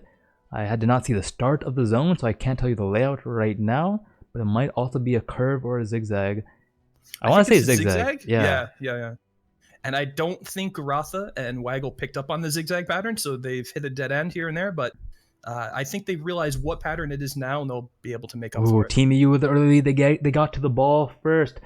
That is huge for them. They already have the 2-minute extra lead due to Waggle's death. I don't believe there have been any other deaths. Maybe chat can clarify for us that Waggle has the only one that has died so far, and they're the first to enter Northern Forest at 37 minutes and 30 seconds into the race. Respectable time. EU is looking really strong right now, but you know, they're one ripper away from making this extremely close. EU only has to rip once, and that completely negates their essential buffer that they have right now. So this is a really, really close race. There's no determined winner right now. It's not a blowout. Oh, did you see that? Nugi just like sidestepped that Devourer meatball. That could have been big damage onto him, and potential rip, like you said, would have cost them. So looks like both Nugi and Rise opted to make solo instances in Northern Forest. Do you want to expand on why they did that? Essentially, well, I want to expand on one thing real quick. One thing I want to touch on is Nugi being a bow character right now. They're pretty tough to level without some twink gear. So Nugi has his hands full right now, and I wanted to touch back. Rips are going to be a thing. Exactly. Nugi has to be careful with dying here because he's going to be squishy, and he doesn't have twink gear, so it's kind of tough to level a bow character. I'm really worried about Nugi maybe ripping here and there, just because he's so squishy, and that could definitely be some. Exactly. I think you cut off for the last 10 bits there, but last 2 seconds, apologies, but I think we got the most of it. Let's take a look at HP values. Nugi at 321 HP, Rise at 336. Team NA though is pretty big. 402 HP on Waggle, hitting level 18, and Goratha 365 HP and 23 ES. So NA is definitely bigger in terms of HP pool right now. Right, and the flasks, like, now I don't understand why Rise still is using a level 1 mana flask. Has he not been able to find one? He's definitely found one. Or he has to have found one at some point, but maybe he's just opted not to pick it up. Blight doesn't really have a high mana cost, and you don't really have a lot of auras to run. So it looks like, let's see, who is in the lead right now? Goratha opting to do the trial. I believe Team EU already did the crypt trial. Team EU already did the crypt trial, and they're also going for Alira right now. I would assume they're going to help it for the all res and mana regen. Oh yeah, I think they have to help Alira here. I think it's a no-brainer. It seems like Goratha is going to be going towards the trial in crypt. Yeah. Looks like Nugi's running to the waypoint first before going to town. Wants to save a TP. You definitely can run out of TPs in these scenarios. Something that's very frustrating in party play. And oftentimes you kind of want to rage at your teammates, like, come on, man, pick up some more wisdom scrolls, get managed TPs, come on, dude. But it's very easy to forget. So Nugi hits the waypoint first. Waggle trying to catch up. I believe Nugi is progressing faster. He only is using one Quicksilver, opting to keep one Quicksilver on Rise so he can still XP properly. Taking a look at levels, all players are level 18 except for Goratha, who's only 17 right now, falling a bit behind. Let's see if that bites them even further. Yeah, it seems like Goratha's the only one. Everybody else is 18 besides Goratha, and he's pretty close to leveling. He'll be able to hit 18 relatively soon. Not a major deal. He could catch up rather quickly. Exactly. Chat is telling me that Team EU did not do the prison trial. I believe they did. Hopefully we can get a double check on that, because if they haven't, they are kind of close, potentially. I'd say in progression, but with the penalty, I'd say Team EU is still ahead. Nugi, the first to enter Ancient Pyramid. Waggle opting to go to town. Let's see what Team NA is doing in town. Looks like Waggle's getting the crypt trial right now. So yeah, guess the waypoint, guess the trial, just like Team EU doing the same thing with Alira. I haven't seen many mistakes in terms of, besides the one Waggle rip, everybody's been doing what they're supposed to do pretty much quite effectively. I haven't seen many mistakes at all here. I think that Quicksilver strat that we saw initially might kind of equaled out here. The EU did that Quicksilver strat. We were kind of like, what's that about? But it might actually pay off in the end here. Because as you can see, this race is essentially neck and neck if you're not factoring in the 2-minute penalty. Exactly. We're really close right now. I'm honestly surprised that Team EU didn't opt for the Quicksilver strat again. It's like, you don't really need XP on the farmer. Rise is actually ahead in XP of Nugi right now, so... Right, I'm not sure like Rise didn't just drop his Quicksilver again and get Nugi to just run as fast as possible and then teleport at the Vaal, but hey man. May have been an oversight and could cost them the race. We will find out. Yo clicks the box, gets an exile, DD on a huge corpse of mobs, but he's an ARPG god, self-claimed, some may say, and dodges the corpses, does not die. It is a row exile, so he could have gotten rooted and then exploded by the corpse of the Devourers. So Nugi is at Vaal right now. He puts a teleport up for Rise. So it seems like EU is definitely ahead of NA right now, but not by too much. Again, we're not factoring in the 2-minute rip, so just in terms of progression, they're pretty close right now. Maybe 30 seconds. Look at that perfect tag on Vaal. So I like to know how you tag Vaal here. You just need one player to click on the apex, and Vaal is tagged one player. Team NA still looking for the apex. Team EU in a very solid lead right now. Look at that. Rise keeping the Arctic armor. Oh, he's missing a bit of there. You want to keep the Arctic armor on Vaal to keep him up so you can have maximum DPS uptime. Sidestepping the smash. Easy clap. 43-minute Vaal. Nice job. Yeah, fantastic time. 43 minutes is extremely good. Even for pros, that's a damn good time. And as you can see, the damage from shrapnel shot. You know, we wanted to touch that in the beginning. Shrapnel shot. I just saw the chest Rise identified. I think I saw 53 life. Double res. Whoa, wait a minute. That's for nuts. his gear to update. Yeah, I want to see if this. He hasn't equipped it yet. It's in his inventory, but he can't equip it. He'll probably save it for Zaro. That's actually huge. You need to get your resistance rolls and your life rolls. On the top screen, Goratha getting a 3-link with life and a single res. Getting the life on gear is a huge difference, as we saw in the race earlier today. Freak has 730 HP versus Gucci's 390 HP versus Zaro. Gucci dying multiple times to Zaro, getting one shot. Freak just going, yeah, this is easy, guys. I'm a pro, no problemo. Winning the pro race title. Looks like Team NA is on Vaal. Looks like Goratha is just chopping right now, leaving Waggle left out to dry, missing out on some DPS there. I'm not sure what was Goratha doing there. He should have been in there applying some damage, helping Waggle out, but instead he was shopping. Definitely I also a mistake. have breaking news. Breaking news. Rise changed his ring. He has 2 life rings now. I'm very happy. He dropped the iron ring. I just see a coral ring on him right now. Does he just have nothing equipped in his second slot? He had a ring on for a second, and then he might have dropped it. I don't know what he's doing, man. That 1 ring slot. What is he doing? Yeah, I'm not too sure. Looks like Team NA getting a 44-45 Vaal. A minute and 45 seconds behind, along with a 2-minute handicap, or not handicap, 2-minute death penalty due to Waggle's death. They gotta speed it up. Team EU is already in slumps. Yeah, and I think this is where NA is going to have a hard time making up some time, because EU has an extremely good strat when it comes to Act 3.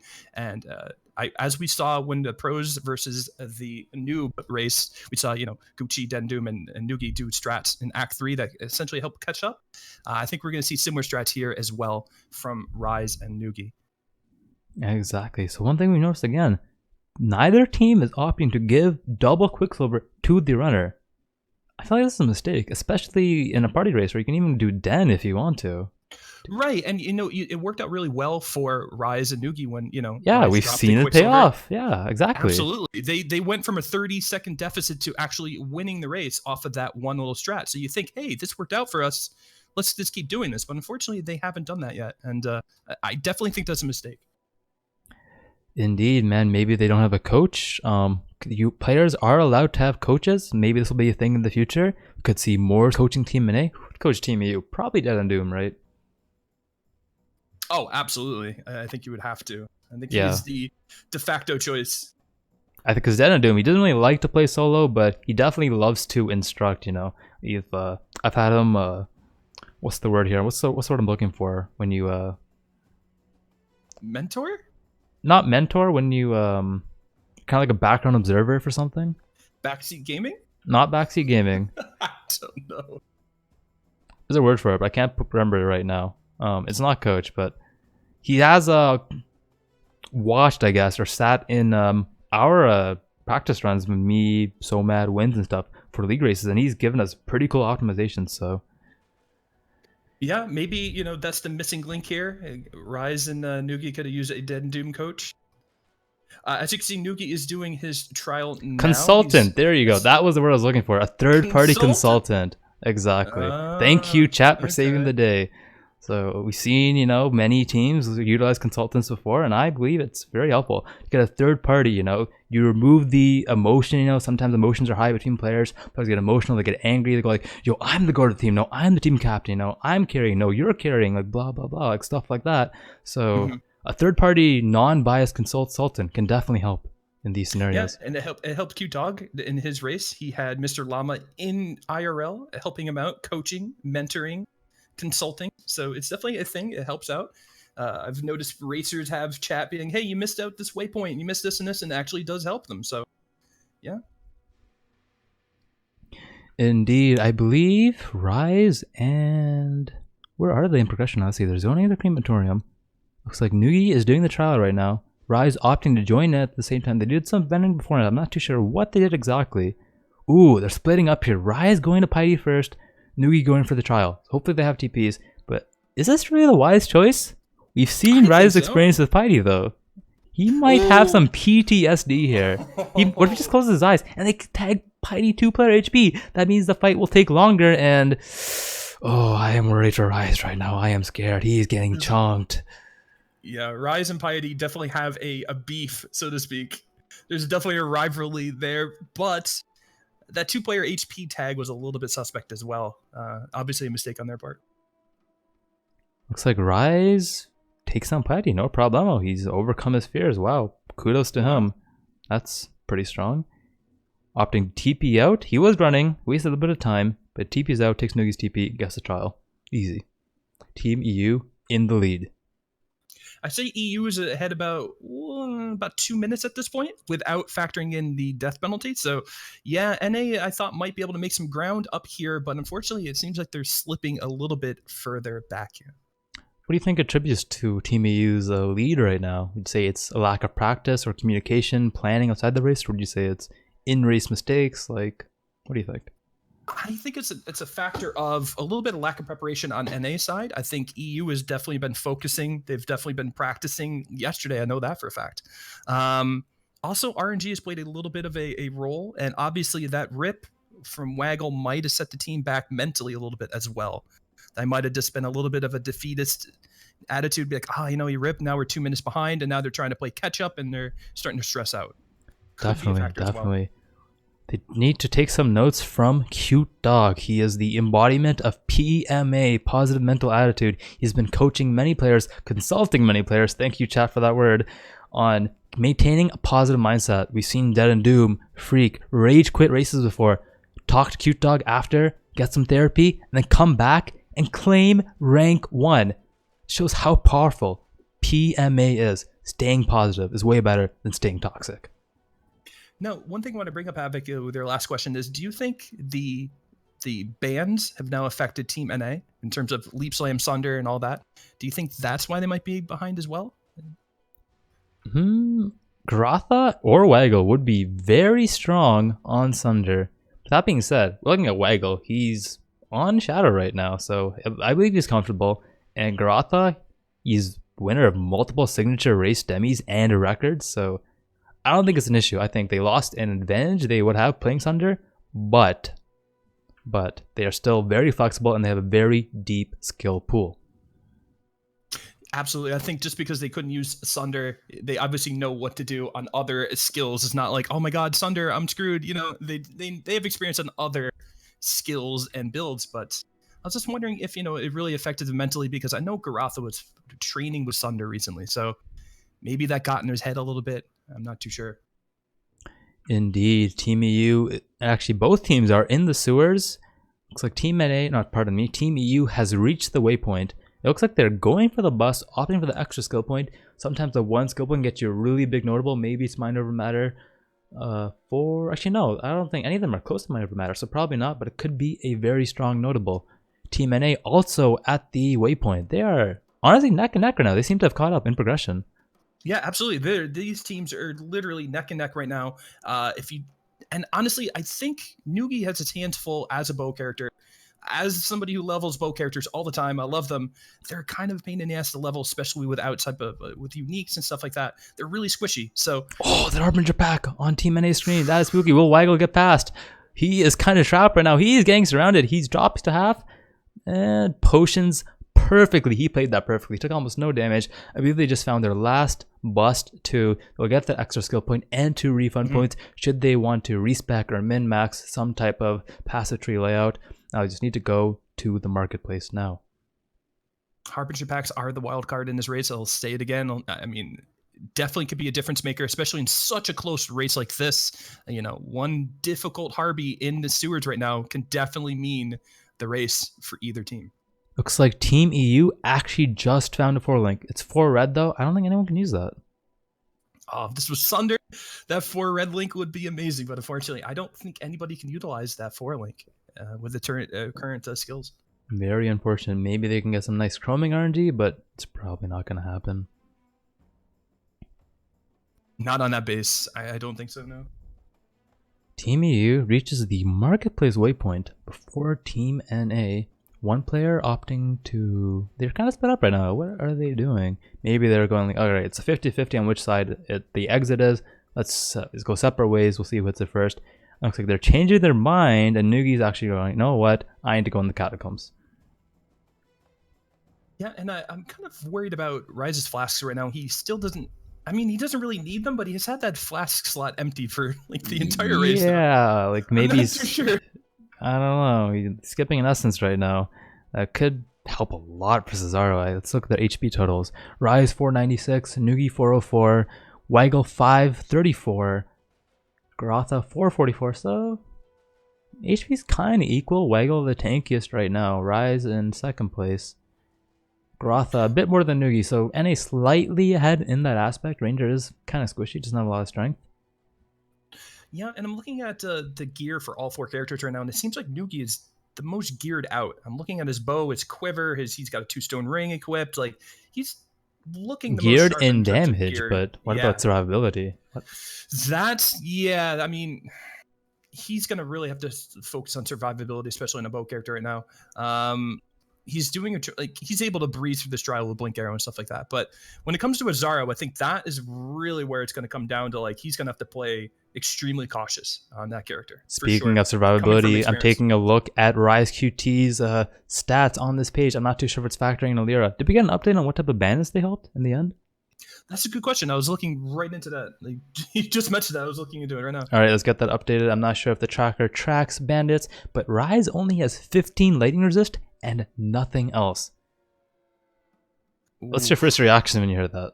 He needs to step it up in terms of res. He might have to talk to Nugi. Now, this is where 2 versus 2 party play comes in handy. He can be like, hey, Nugi, listen, I'm struggling on res. Is there any way you can maybe throw me a little bit of something?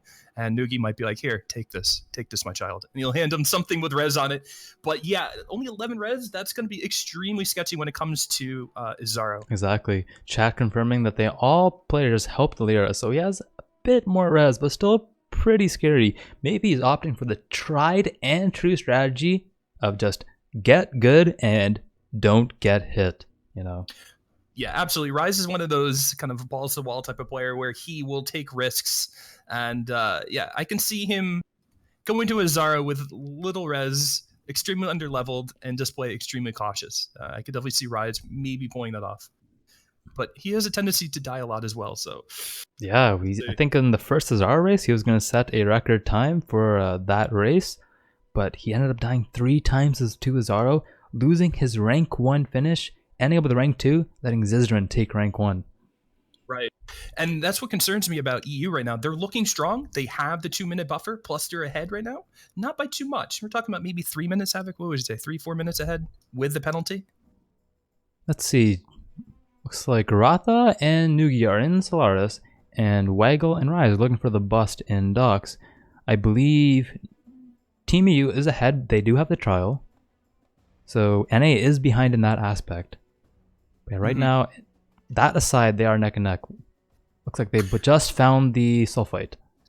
Right. I'd still want to say like maybe 5 minutes tops, including the penalty. So you figure with EU's type of party composition right now, they're both kind of squishy. So I think when it comes to Azaro, NA might be able to make up some time, maybe bank on maybe a rip or 2 from Team EU. Potentially, like, you do get double decoy totem, so you definitely have the don't get his strategy. Goratha actually having a flame totem. Maybe he'll opt for a decoy totem. Templar can buy it, and probably did get it, which is why Waggle has one, because Shadow does not get a decoy. Right, and right now EU is both level 22, while the NA team is both 23. So they got the experience bonus right now. Team A and NA does, and yeah, I think this is going to come down to the absolute end, and I think it's going to be at the end of Azaro. I think we're going to really see where this race ends up at Azaro, because rips are going to factor in. I don't think both teams are going to be able to do it deathless. I think we're going to see a rip here and there, especially on the squishier characters of EU. Exactly, I 100% agree with that. The win slash from Azaro has a very big hitbox. Plus, it's conduits on the first fight. If your resists aren't good, and rises are not good at all, you will pretty much get one shot. So I am pretty worried. Yeah, absolutely. And I think before they even attempt to do Azaro, they're going to have to do a little bit of window shopping, as you put it earlier.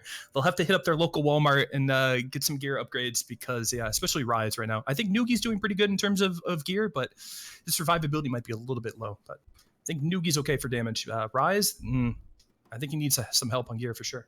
Yeah, they definitely might have to do some RMT, real money trading, to get some gear if they are behind.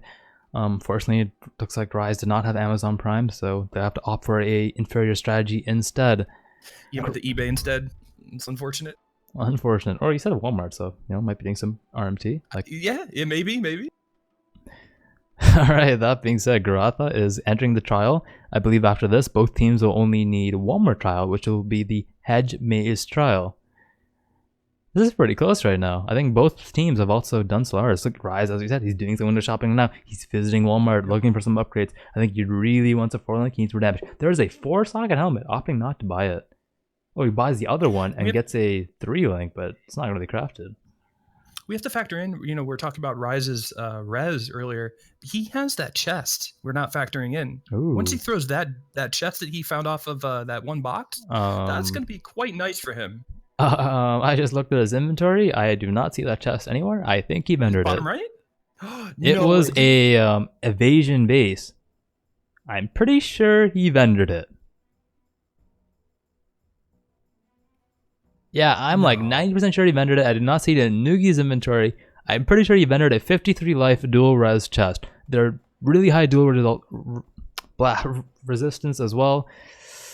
Ugh, big mistake. Is it in his stash? Or I guess not. Yeah, I'm looking at his inventory right now. What did he do with that thing? It was an evasion base, so maybe he found something better. According to chat, he gave it to Nugi, and Nugi dropped it. I think it was an evasion ES base. Oh, so you gave it to Nugi, and Nugi decided he found something better and just dropped it? Potentially, or maybe just out of habit, he just cleaned up his inventory. It is not the armor evasion item in his inventory right now. I do not know what the stats on that chest is. It was an evasion energy shield base. All right, so Rise is going to be doing the Hedge Maze trial right now, getting that over with. So yeah, EU is definitely progressing quite nicely. They definitely have a good lead right now, but as I said, that lead could vanish very quickly once they get to Azaro, and rips potentially can happen. Apparently he dropped it for the helmet, so interesting strategies. Looks like Team NA going together to the Hedge Maze. Looks like Waggle's now opting to go to town, then Goratha run the Hedge Maze. Rise is entering the Hedge Maze right now. They have a solid lead. Nugi opting to XP instead. Waggle 24, Rise 24, Nugi 23, Goratha 23. Nugi is, looks like 40% into 23. Goratha is maybe 25% away from 24. So I think you want 24 for Azaro. You can get away with 23, but usually you can get a big notable at 24. I'm sure they've min-maxed their trees to know how many skill point quests they need to do. And you get large life flask and 24 skills, which can be curses, auras, etc. 24 is a big level. Right, absolutely. I think going in at 23, I've been watching, like Gucci do runs and like that, and Dead and Doom. They don't usually try to do him at 23. It's usually 24. While Rise getting really low there. Ooh. Blue Chaos Spitters are definitely scary. Will you outplay them? Yeah. Rise is running away very smartly at this point. He knows, I need to just get the hell out of here, because he dropped it pretty low there, and if he ripped that, essentially would negate Team EU's lead right now. They'd only be up maybe 30-40 seconds. That's how close this race actually is without that one single death penalty from Waggle. Exactly. RaizQT level 18 and level 6 potion. Nugi 2 level 18 potions. Waggle level 24 and 18 potion. Goratha level 18 and level 6 potion. Looks like Team NA is in the lead potion-wise for now. Like, they literally have one whole more potion, more than Team EU. I want to bring everybody's attention right now. Goratha, I don't know what he's doing, unfortunately. He's showing a little bit of his rust. He's getting lost in Imperial. Oh, he's gonna die! Oh, he's not Imperial gonna die! Oh! He lives. Oh, that clutch storm call. Oh my, that may have just potentially saved the race for him. And he's out of trouble. can't even get out. He can't click out. Nice mechanics, dude. What's going on? Even I'm not that washed up. Come on, man. And hey, please. Oh, Goratha, what are you doing, man? Goratha's enter lab. Team NA is first to enter lab. They've pulled ahead. What is Team EU doing? I think they're trying to get Nugi 24. This might cost them. Well, they have that 2-minute buffer. I mean, they can spend a little bit of time here, but yeah, I mean, Team NA is the first to get into lab.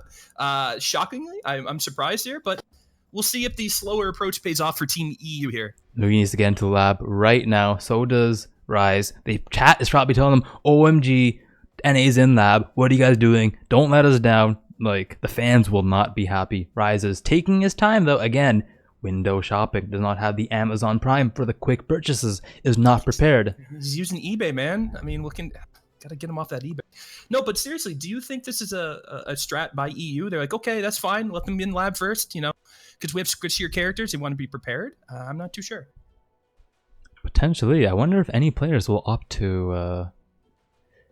will they go straight for Zara, or will they go for the extra bonuses to make the fight easier? I think when I was talking to NA earlier, I asked them this very, very same question. They said they're going to try to rush to Azaro, depending on how close EU was, either ahead or behind them. They were just going to go straight to Azaro. Oh my god, Nugi hasn't opened the bottle yet. He still has to take Rise's TP. Rise is waiting, taking his time. Ooh, I would not be happy right now as Rise. I would be getting a little salty, some may say. Something Rise has known for. Team NA is already at the first Azaro. Wow. Yeah, that was kind of a misplay, unfortunately, by Nugi. But, small mistake maybe cost him 30 seconds. Essentially. Rise has upgraded his potion, 2 18s. Nugi with a 24 and 18. Waggle 24 18. Goratha 18 and 6. So EU is actually in the lead potion-wise now in terms of HP pots. Taking a look at the damage on Azaro, it's going down pretty slow. So in a solo scenario, it's very hard to keep your damage, your effective DPS high, because you have to walk around and click the conduits to debuff Azaro, or else you might get one shot. Waggle going really low there. This is a very tough fight. I was looking at Nugi's gear right now. As a bow character player, he's definitely got good gear. His bow is nice for his level right now. If you want to check that out real quick, it's not bad. Especially with his skill that he's using. Let's take a look. It is a bone bow with 40% IPD, 11% lightning res, and 1319 cold. It has extra minion speed, so we got that off in essence. Shows the importance of getting essences early on. You get a big elk, that's big damage. Absolutely, that's huge damage for Nugi, which he's going to need. He needs damage, since his survivability is a little bit low. Yeah, he needs damage, and that bow definitely gives them to him for sure.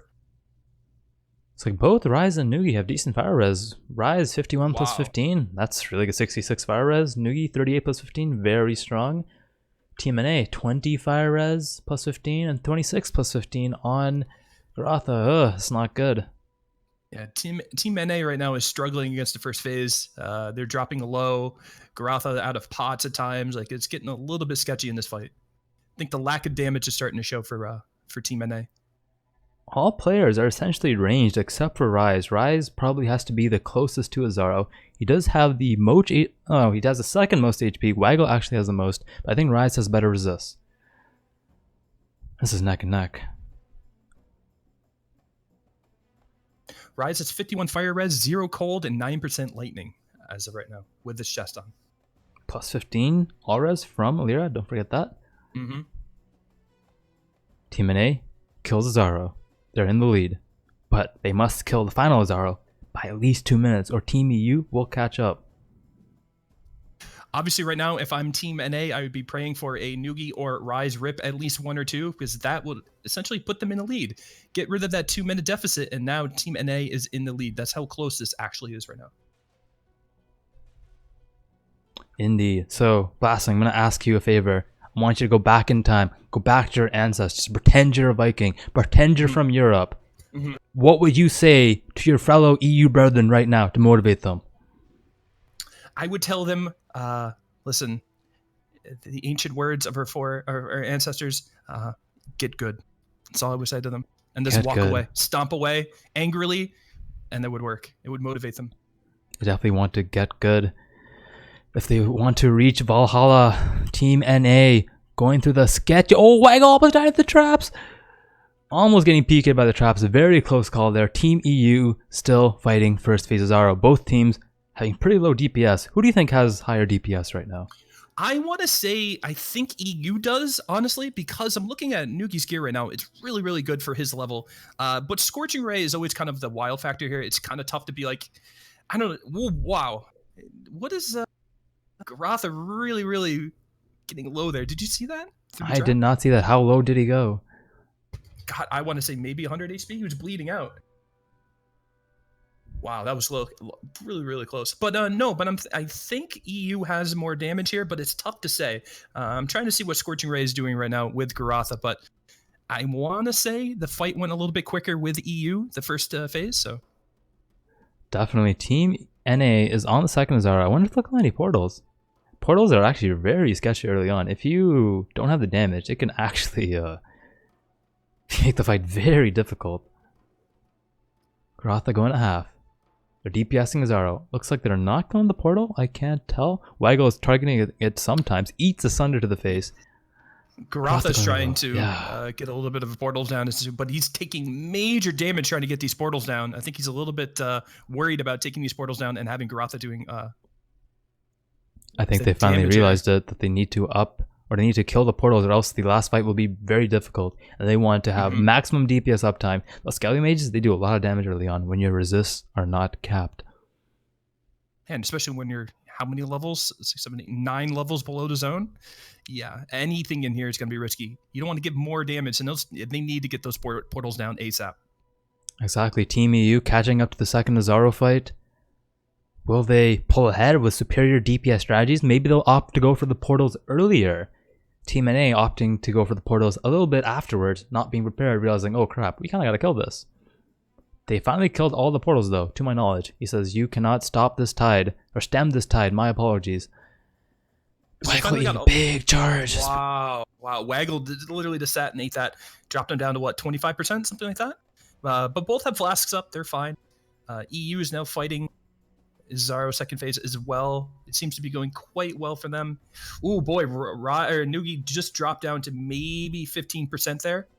This is what I was talking about earlier. Survivability in bow characters, not that great while leveling, especially without unique gear. So exactly. Team EU is, I believe they're opting for the portals first. They've understood the degree of difficulty it can add to the fight, but, or have they? They're kind of sticking around to Zaro. I know Nugi has talked in the past, but just using decoy totems and just playing properly and getting good. Like you said, they need to get good. So that's all they can do. Just get good, don't get hit. It's the strategy of this game right now. Shrapnel Shot does have 100% pierce. How many targets can it pierce through? That's a really good question. I don't know what the new changes in 3.0. I'm not too sure how many it can pierce through now. Yeah, maybe an update from chat to see what type of impact the ads have. Blight is pretty strong AoE. We do have Contagion, so they could opt to skip the ads, but seems like they're having trouble DPSing Zaro. I don't want to say they're getting overrun.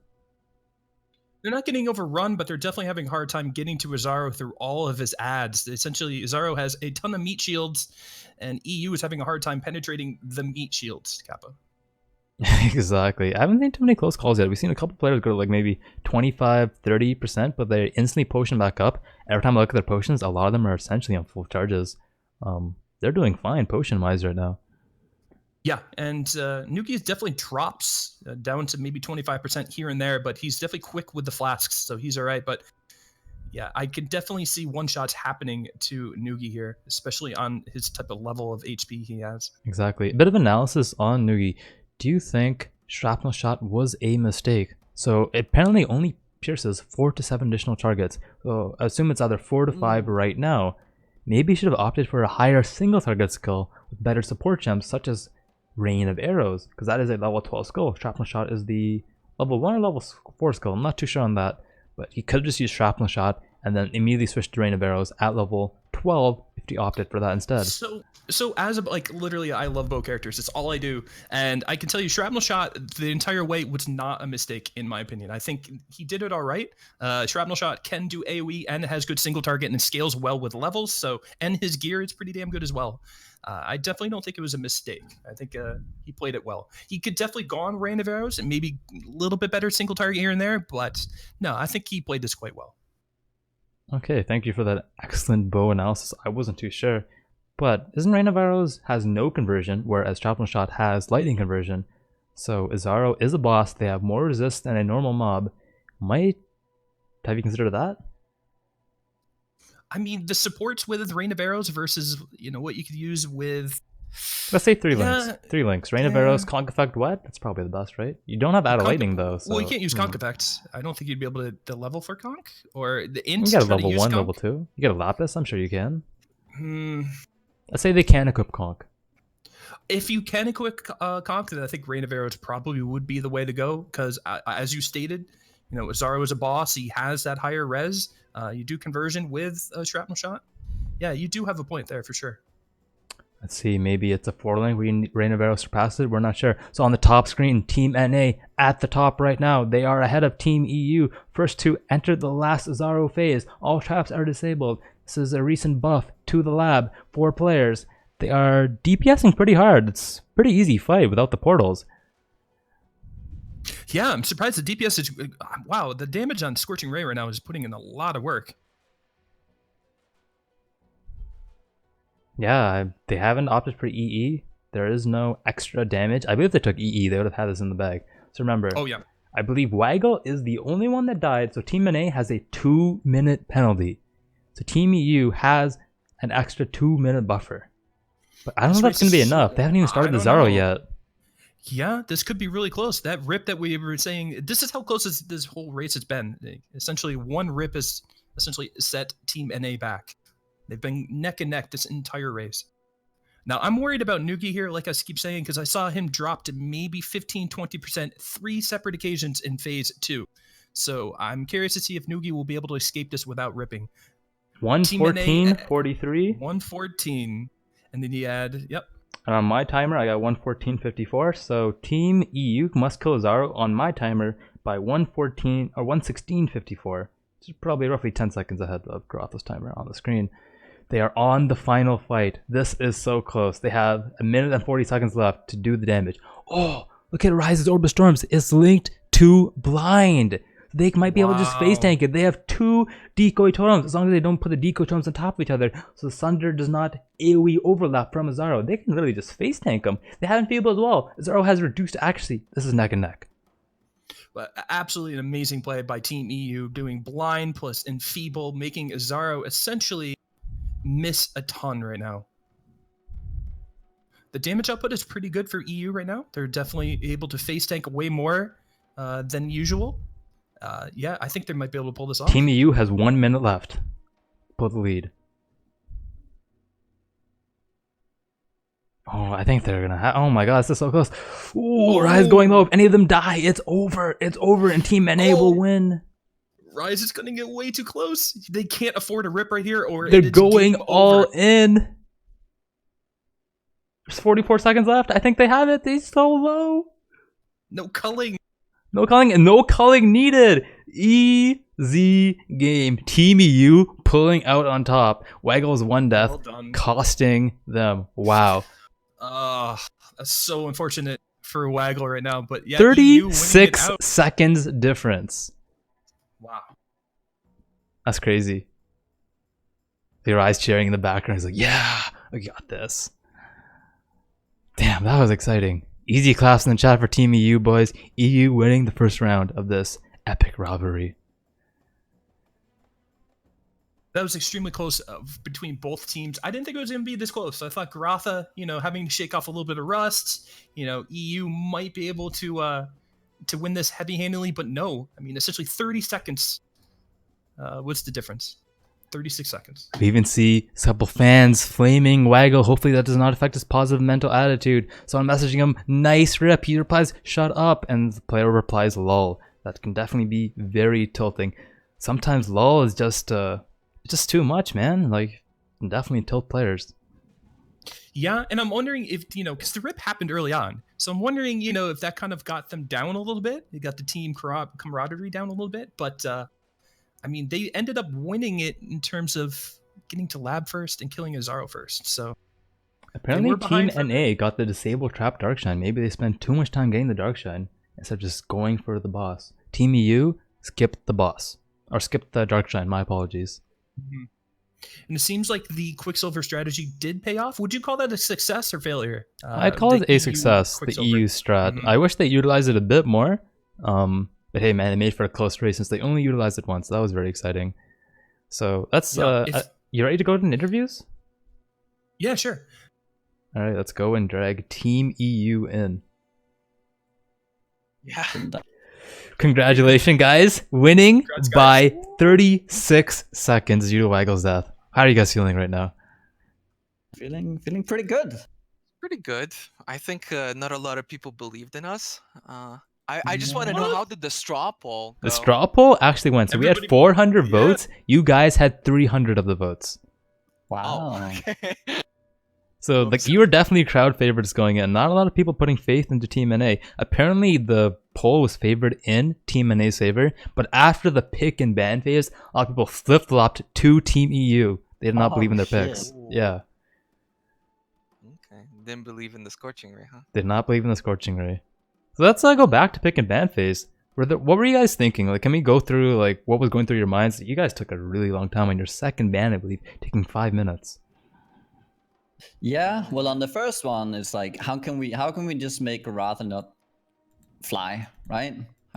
And that's just by removing Leap Slam. I think then it's a lot more even playing field. Like if you have a good Leap Slammer, that's just the Alpha and Omega. So then the second one, what was that? We had Fire Nova, then Leap Slam. Then what was the? Oh, it was tricky because I didn't know that Blight and Firestorm. Essence Rain are going to be counted different things. So then it was like kind of tricky. What do we ban at that point? Because we still it was between Sunder and Ancestral. Because then they'd have to, like, even if they went Cleave or Sunder, like they'd still wouldn't have single target. But Sunder is still better, so it was like really tricky to pick that. So that was like the big one. So would you guys say you won the race in pick and ban phase, or was still a close race after it? Hmm. Hard to say, to be honest. I don't think the Scorching Ray did particularly well, but You're watching him? 'Cause I haven't seen him play it at all. The single target was decent with Scorching Ray when it came to Yeah. bosses. I could see it being if they could have picked Firestorm or something, or Fire Nova Mine on top of that, I could have seen the synergy, like to really just buff the damage. But if they're going like lightning and fire, it seems. yeah, I was thinking maybe there's gonna be some like Flame Surge, Fire Trap strats, but then those two are also main skills. So yeah, that was definitely like a very tough pick. And also it was the same thing for Lightning Trap. For the longest time, I was like, okay, we have to get rid of Waggle and his Lightning Trap.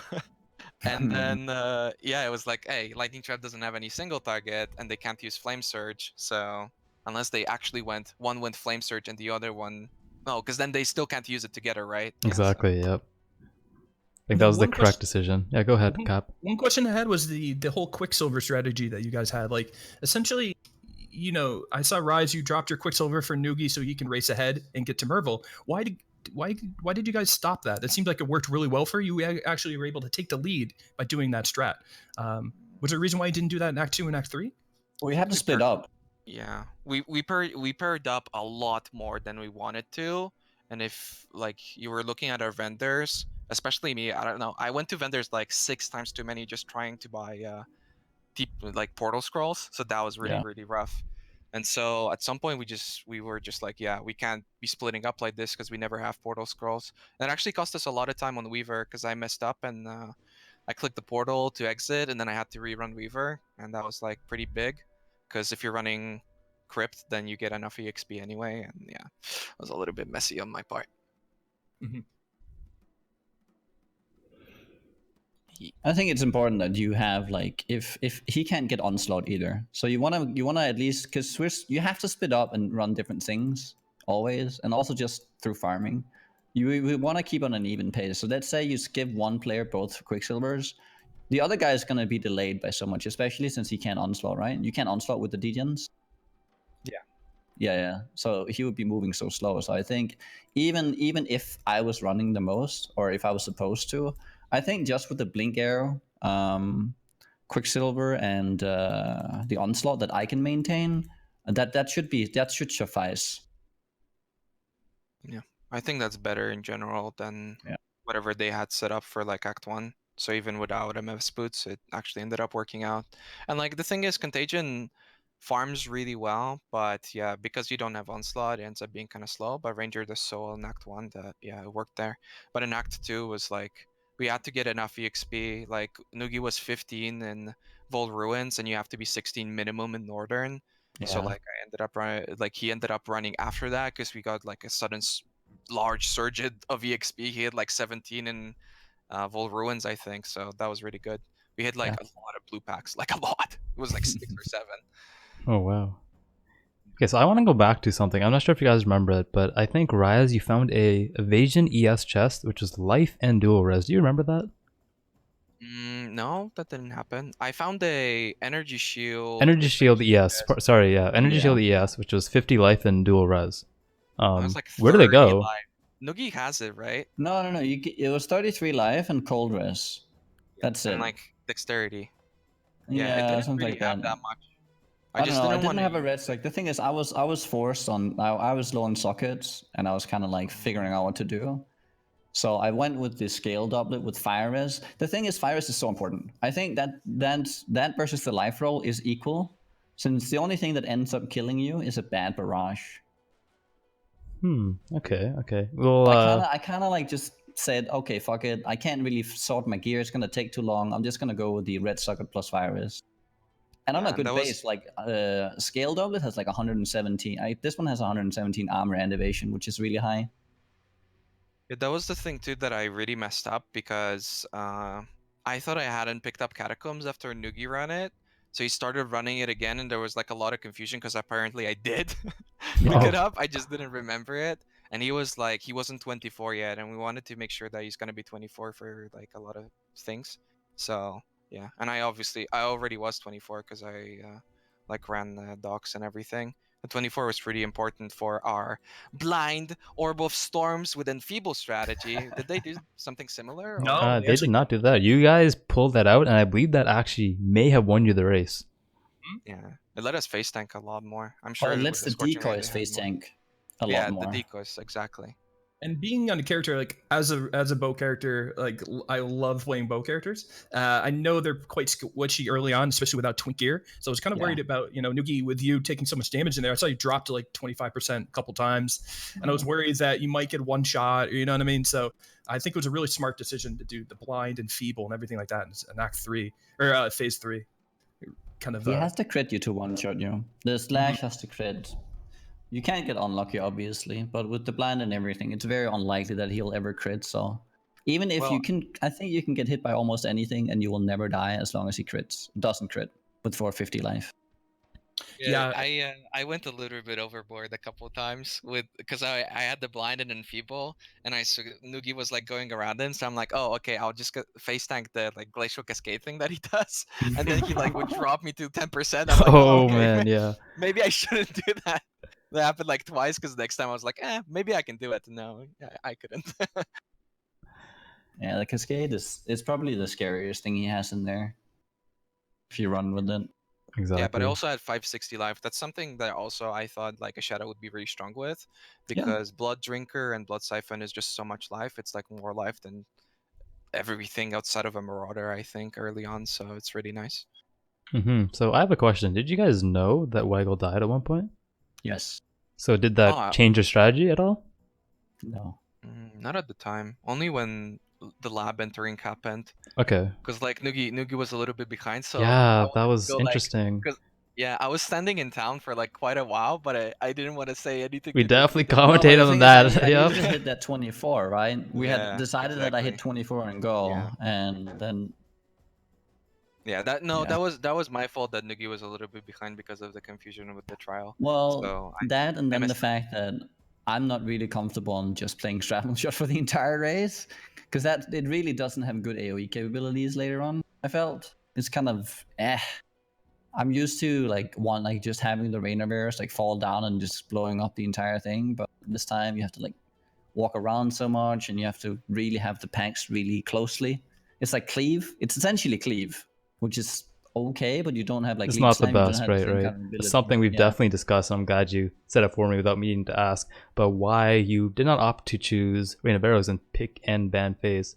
Definitely really interesting. We're just kind of going with more damage, kind of, because I was thinking maybe Rain of Arrows is the better choice, or going with like Ice Shot. I don't know. I got convinced by Rise in the pick and ban phase that we just went with Shrapnel Shot. Yeah, I think I don't know. For me, Shrapnel Shot, I was really worried about a single target because I couldn't use Essence Strain, and Nugi only had one ability that you could pick. So like Yeah. stuff that really works well in a party for a ranger, like Lightning Arrow, since you can feed currency to the other person so that they can roll a proper bow, and then Lightning Arrow one shots in a Yeah. 2-man party. Like things like that were totally out of the question. So I felt like this was a happy medium, and would like secure a safe Izaro kill, because yeah, I also was a Yeah. little bit worried about the AoE too, because like the contagion couldn't take care of mobs, and we were doing the portals. It got real crazy because we had 2 portals up and like 60 ads, and we were just Oh running yeah. So around. I'd like to mention that's- that both of you guys actually did the same thing. Both Team NA and you guys opted to go like, you know what, we're a beast. We don't need to kill the portals. And then like halfway through, we're like, oh crap, these guys are kind of strong. And you guys start we killing the we portals. were trying to kill them. Oh, Yeah. okay. It looked like you're just Yeah, face it just tanking took them at the start. forever. That's why we like pulled them with the decoy totems to the first portal and everything. But like when there's so many ads, then it gets a lot sketchier because the Orb of Storms only hits 2 targets, right?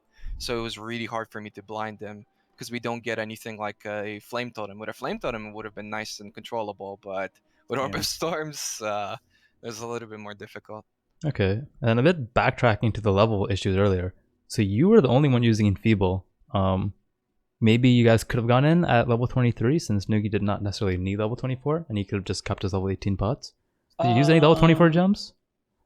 I don't think so. Like the thing is, you don't need on a ranger. You don't need to be high level. Like I do get quick step, which is kind of nice, but it's not like I think 23 would have been fine for us. I don't actually Wait, you remember got why. at 24? You got quick step?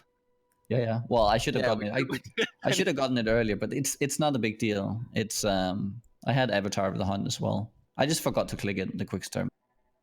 All right. So I have 2 more questions left for you guys. How much preparation did you guys have for this event? None. Yeah, you guys were discussing for an hour though beforehand, Yeah, right? we talked a little back and forth, right? But you can't really decide too much. And if you remember from the pre-game interview, Rise was kind of unsure of the whole event.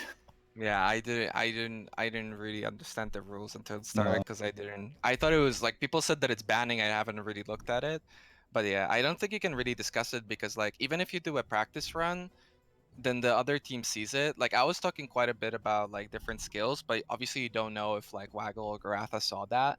And then if you do a practice run, then they're like, okay, we're just gonna ban these skills that they're doing this with.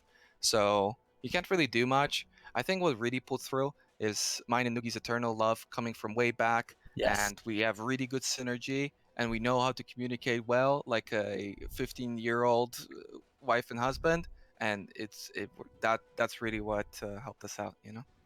Interesting. So would you say your love for each other makes you prime candidates to represent Team EU at Worlds?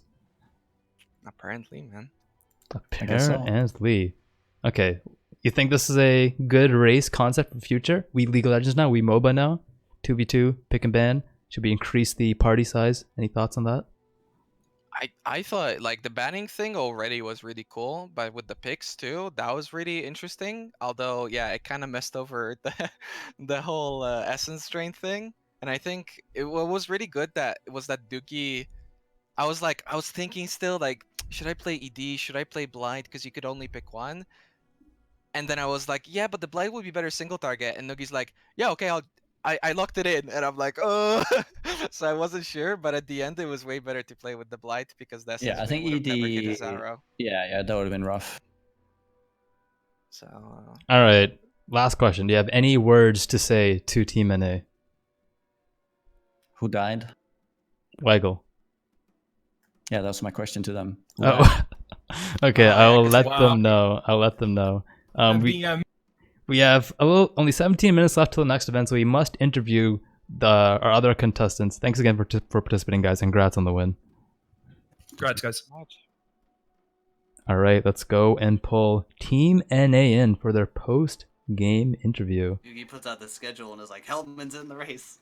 Hey, And what's I up, talked to NA? Hellman last night. Oh, hello. Oh, hey.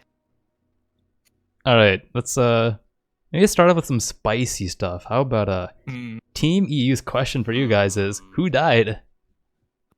Waggle disappointed me a little bit here. Oh! Damn. Goratha already going for the throat.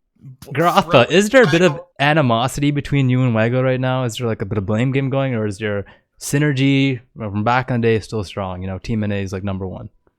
He's trying We're to keep so it down, good, but but he's private messaging me to kill myself. Oh, okay. So he's showcasing PMA in the interview, but privately he's very disappointed. You gonna give a talking to Waggle after the race? we've talked about it. He knows what he did wrong. So you're saying, would you say he's still good enough to be on Team NA, or would you want to replace him with another teammate?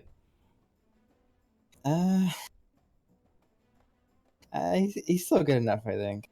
Okay, I'm sorry for trying to cause some drama in between you guys, but overall, how did the race go, RNG wise, or just anything in particular that stood out? Well, This I didn't get my race is a links until pain in Act the 3. ass. That was pretty annoying. I kept checking my vendors every level up, and I couldn't get a 3 blue until Act 3. Yeah, it was tough. Portal scrolls are tough when you're duo and lab. We're blowing through them.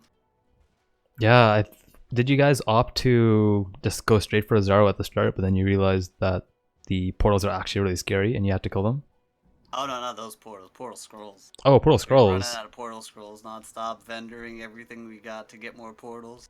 Yeah, it's definitely something I remember as being very frustrating. It kind of makes you mad at the guy, but then you kind of know that's easy to forget about that tiny thing sometimes. The lab itself wasn't too bad though. It was just slow. Now, so Goratha, you almost died as well in lab to bleed. What was that about, man? Well, I decided to run through it, and Waggle was like, I'll just wait, and so I just ran through it. I wasn't worried. Wasn't worried. You dropped down to like 10 HP, dude. It's calculated. Save your Right. flasks. You gotta keep your flasks all full for the boss fight. Yeah, right. Do you guys think a little bit of practice ahead of time might have helped you out, or no? Because essentially you did win, but the rip kind of gave EU the win. Yeah. But Yeah, I think Waggle I did needs a a little more practice run practice. yesterday, but I didn't actually know the rules, and I was practicing Lightning Trap Flame Surge, which is technically not allowed by the rule set of the race, because it's 2 main skills. I didn't know about this. I kind of got thrown into this again, so I wasn't really prepared for caster. Then they banned Leaf Slam, so I was kind of forced into it. yeah, question for you, Goratha, because I know I saw you leveling as a Scion, just practicing with like Sunder and stuff, right? Like a couple days ago or a week ago, something like that. So I was wondering, were you going to go Sunder this race if they didn't ban it? Oh yeah, for sure if they didn't ban it. I was actually looking at doing Surprised they Last did Leaf 3, Slam though. and Sunder together on their bans. If they didn't ban Leaf Slam, I probably would have gone Last 3. Mm-hmm. They, I think it was a calculated decision on their part to get rid of Leap Slam because they said they didn't want to see you fly around, Goratha. So, yeah, they definitely were targeting you. It seems from the interview. So I was wondering if you had your proper, like, were you practicing for this race in terms of like what you had to use eventually or today for its race, or? Nah, I didn't really get any practice for caster in. Mhm. In Act 1, I was actually like flame dashing when I meant to fire trap and stuff. It's pretty bad. Eventually, I got used to it again, but I definitely would have benefited from doing a practice run. All right, so do you guys think with more preparation and a better understanding of the rules, you guys will pull out a victory in future race? I think we can do it. I'm not gonna get too ahead of myself here, but yes. Okay. What are your guys' thoughts on this race format? 2v2, picks and bans, going full MOBA. Think it's healthy? I like the pick a ban thing. It's pretty interesting. Pick a bands is fun. Yeah, it's Not a definitely fan my of favorite the one part. skill build. So you think there should be overlap? in terms of main Wait. skills? I think there's some, because there are some racing builds that use multiple skills, and then if you say you can only use one main skill and then you ban Sunder, pretty much every other melee skill is bad because you can't use Molten Strike for your single target anymore. Things like that. So maybe make it 2 main skills? Mm-hmm. Yeah, 2 main skills sounds pretty fair. For casters too, like SS Strain and Wither. Yeah. Like that. That would be interesting because then each individual player would take up a lot more real estate in terms of available skills, since I don't think we want overlap, right? So It should be fine for just 2 players each. yeah, Also There's a lot of too. skills. It promotes a different type of meta. You're not going to see Sunder Leap Slam. You know what I mean? You're forced to do something different. And I think Yeah, it's you're gonna entertaining to see, watch. Scorching Ray. Scorching. I may When have you- overestimated my Scorching Ray DPS prior to level 18. Level 18 smooth sailing, but that first part of Act 2 was a bit rough. Yeah, when you're doing the picks and bans or whatever, and all of a sudden you see Goratha choose Scorching Ray, I'm like, wait a minute, what? Like, Scorching Ray? But it actually worked out quite well. The damage wasn't too bad against bosses, and like you said, it had some trouble early on, but... Or up to 18, you said? Yeah, level 18 when you got the supports, it was really good, but before that, luckily there's not any big bosses from level 12 to level 18, so it didn't show up too much.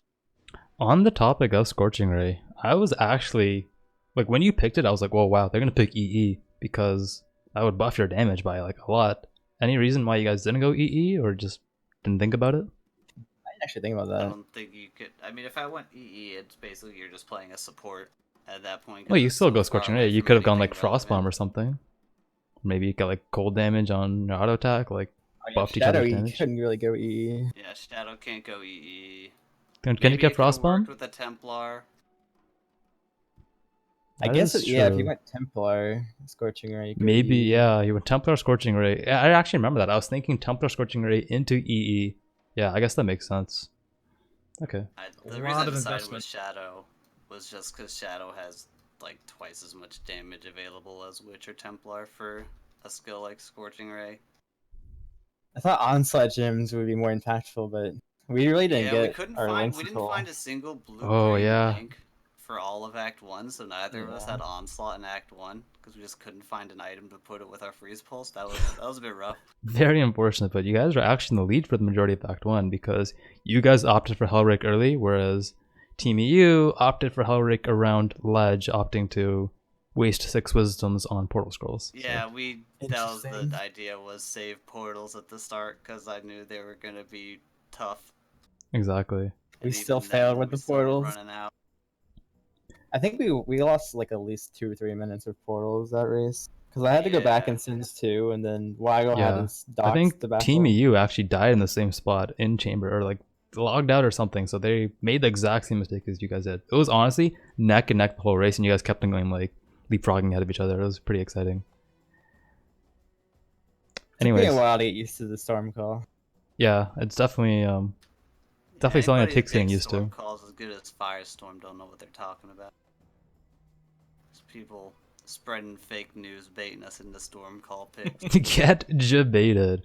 Alright guys, the next race is starting in 8 minutes, so we gotta move on. You guys have any last words to maybe your fans from Team NA, or maybe just some smack talk for Team EU? I can't think of everything right now. I think talking smack from the losers Yeah. is not the smartest choice. I mean, maybe for next race, you know, you guys can show them who's the boss. I think Nugi rigged the rule set. Alright, opting Seems for that pretty card. biased in the bow part. I mean, Alright, bows we'll, don't need 2 skills. we'll delve into that later. Thanks again for participating, guys. Pretty solid rank to finish. They won by 36 seconds, so it was really close. So on Yeah, that, guys. yep. Good fight, guys, for sure. It's fun. Yeah. All right, thanks again, participants, and thanks for casting the cap. That was a blast. Coming up next is a very exciting race. This is event number 18. It is a normal Azaro kill. It is a twink normal Azaro kill, actually, and the participants will be twinked with Blade Vortex and Tabula. Many players opting to bring their own personal white t-shirt instead of taking Cute Dog's tabula? Is this some, hidden background storyline with many players not appreciating Cute Dog's comments in previous events? These are female racers, and Cute Dog, some would say, was very negative towards female players. We'll delve into this in just a moment. Stay tuned, guys, for a short intermission.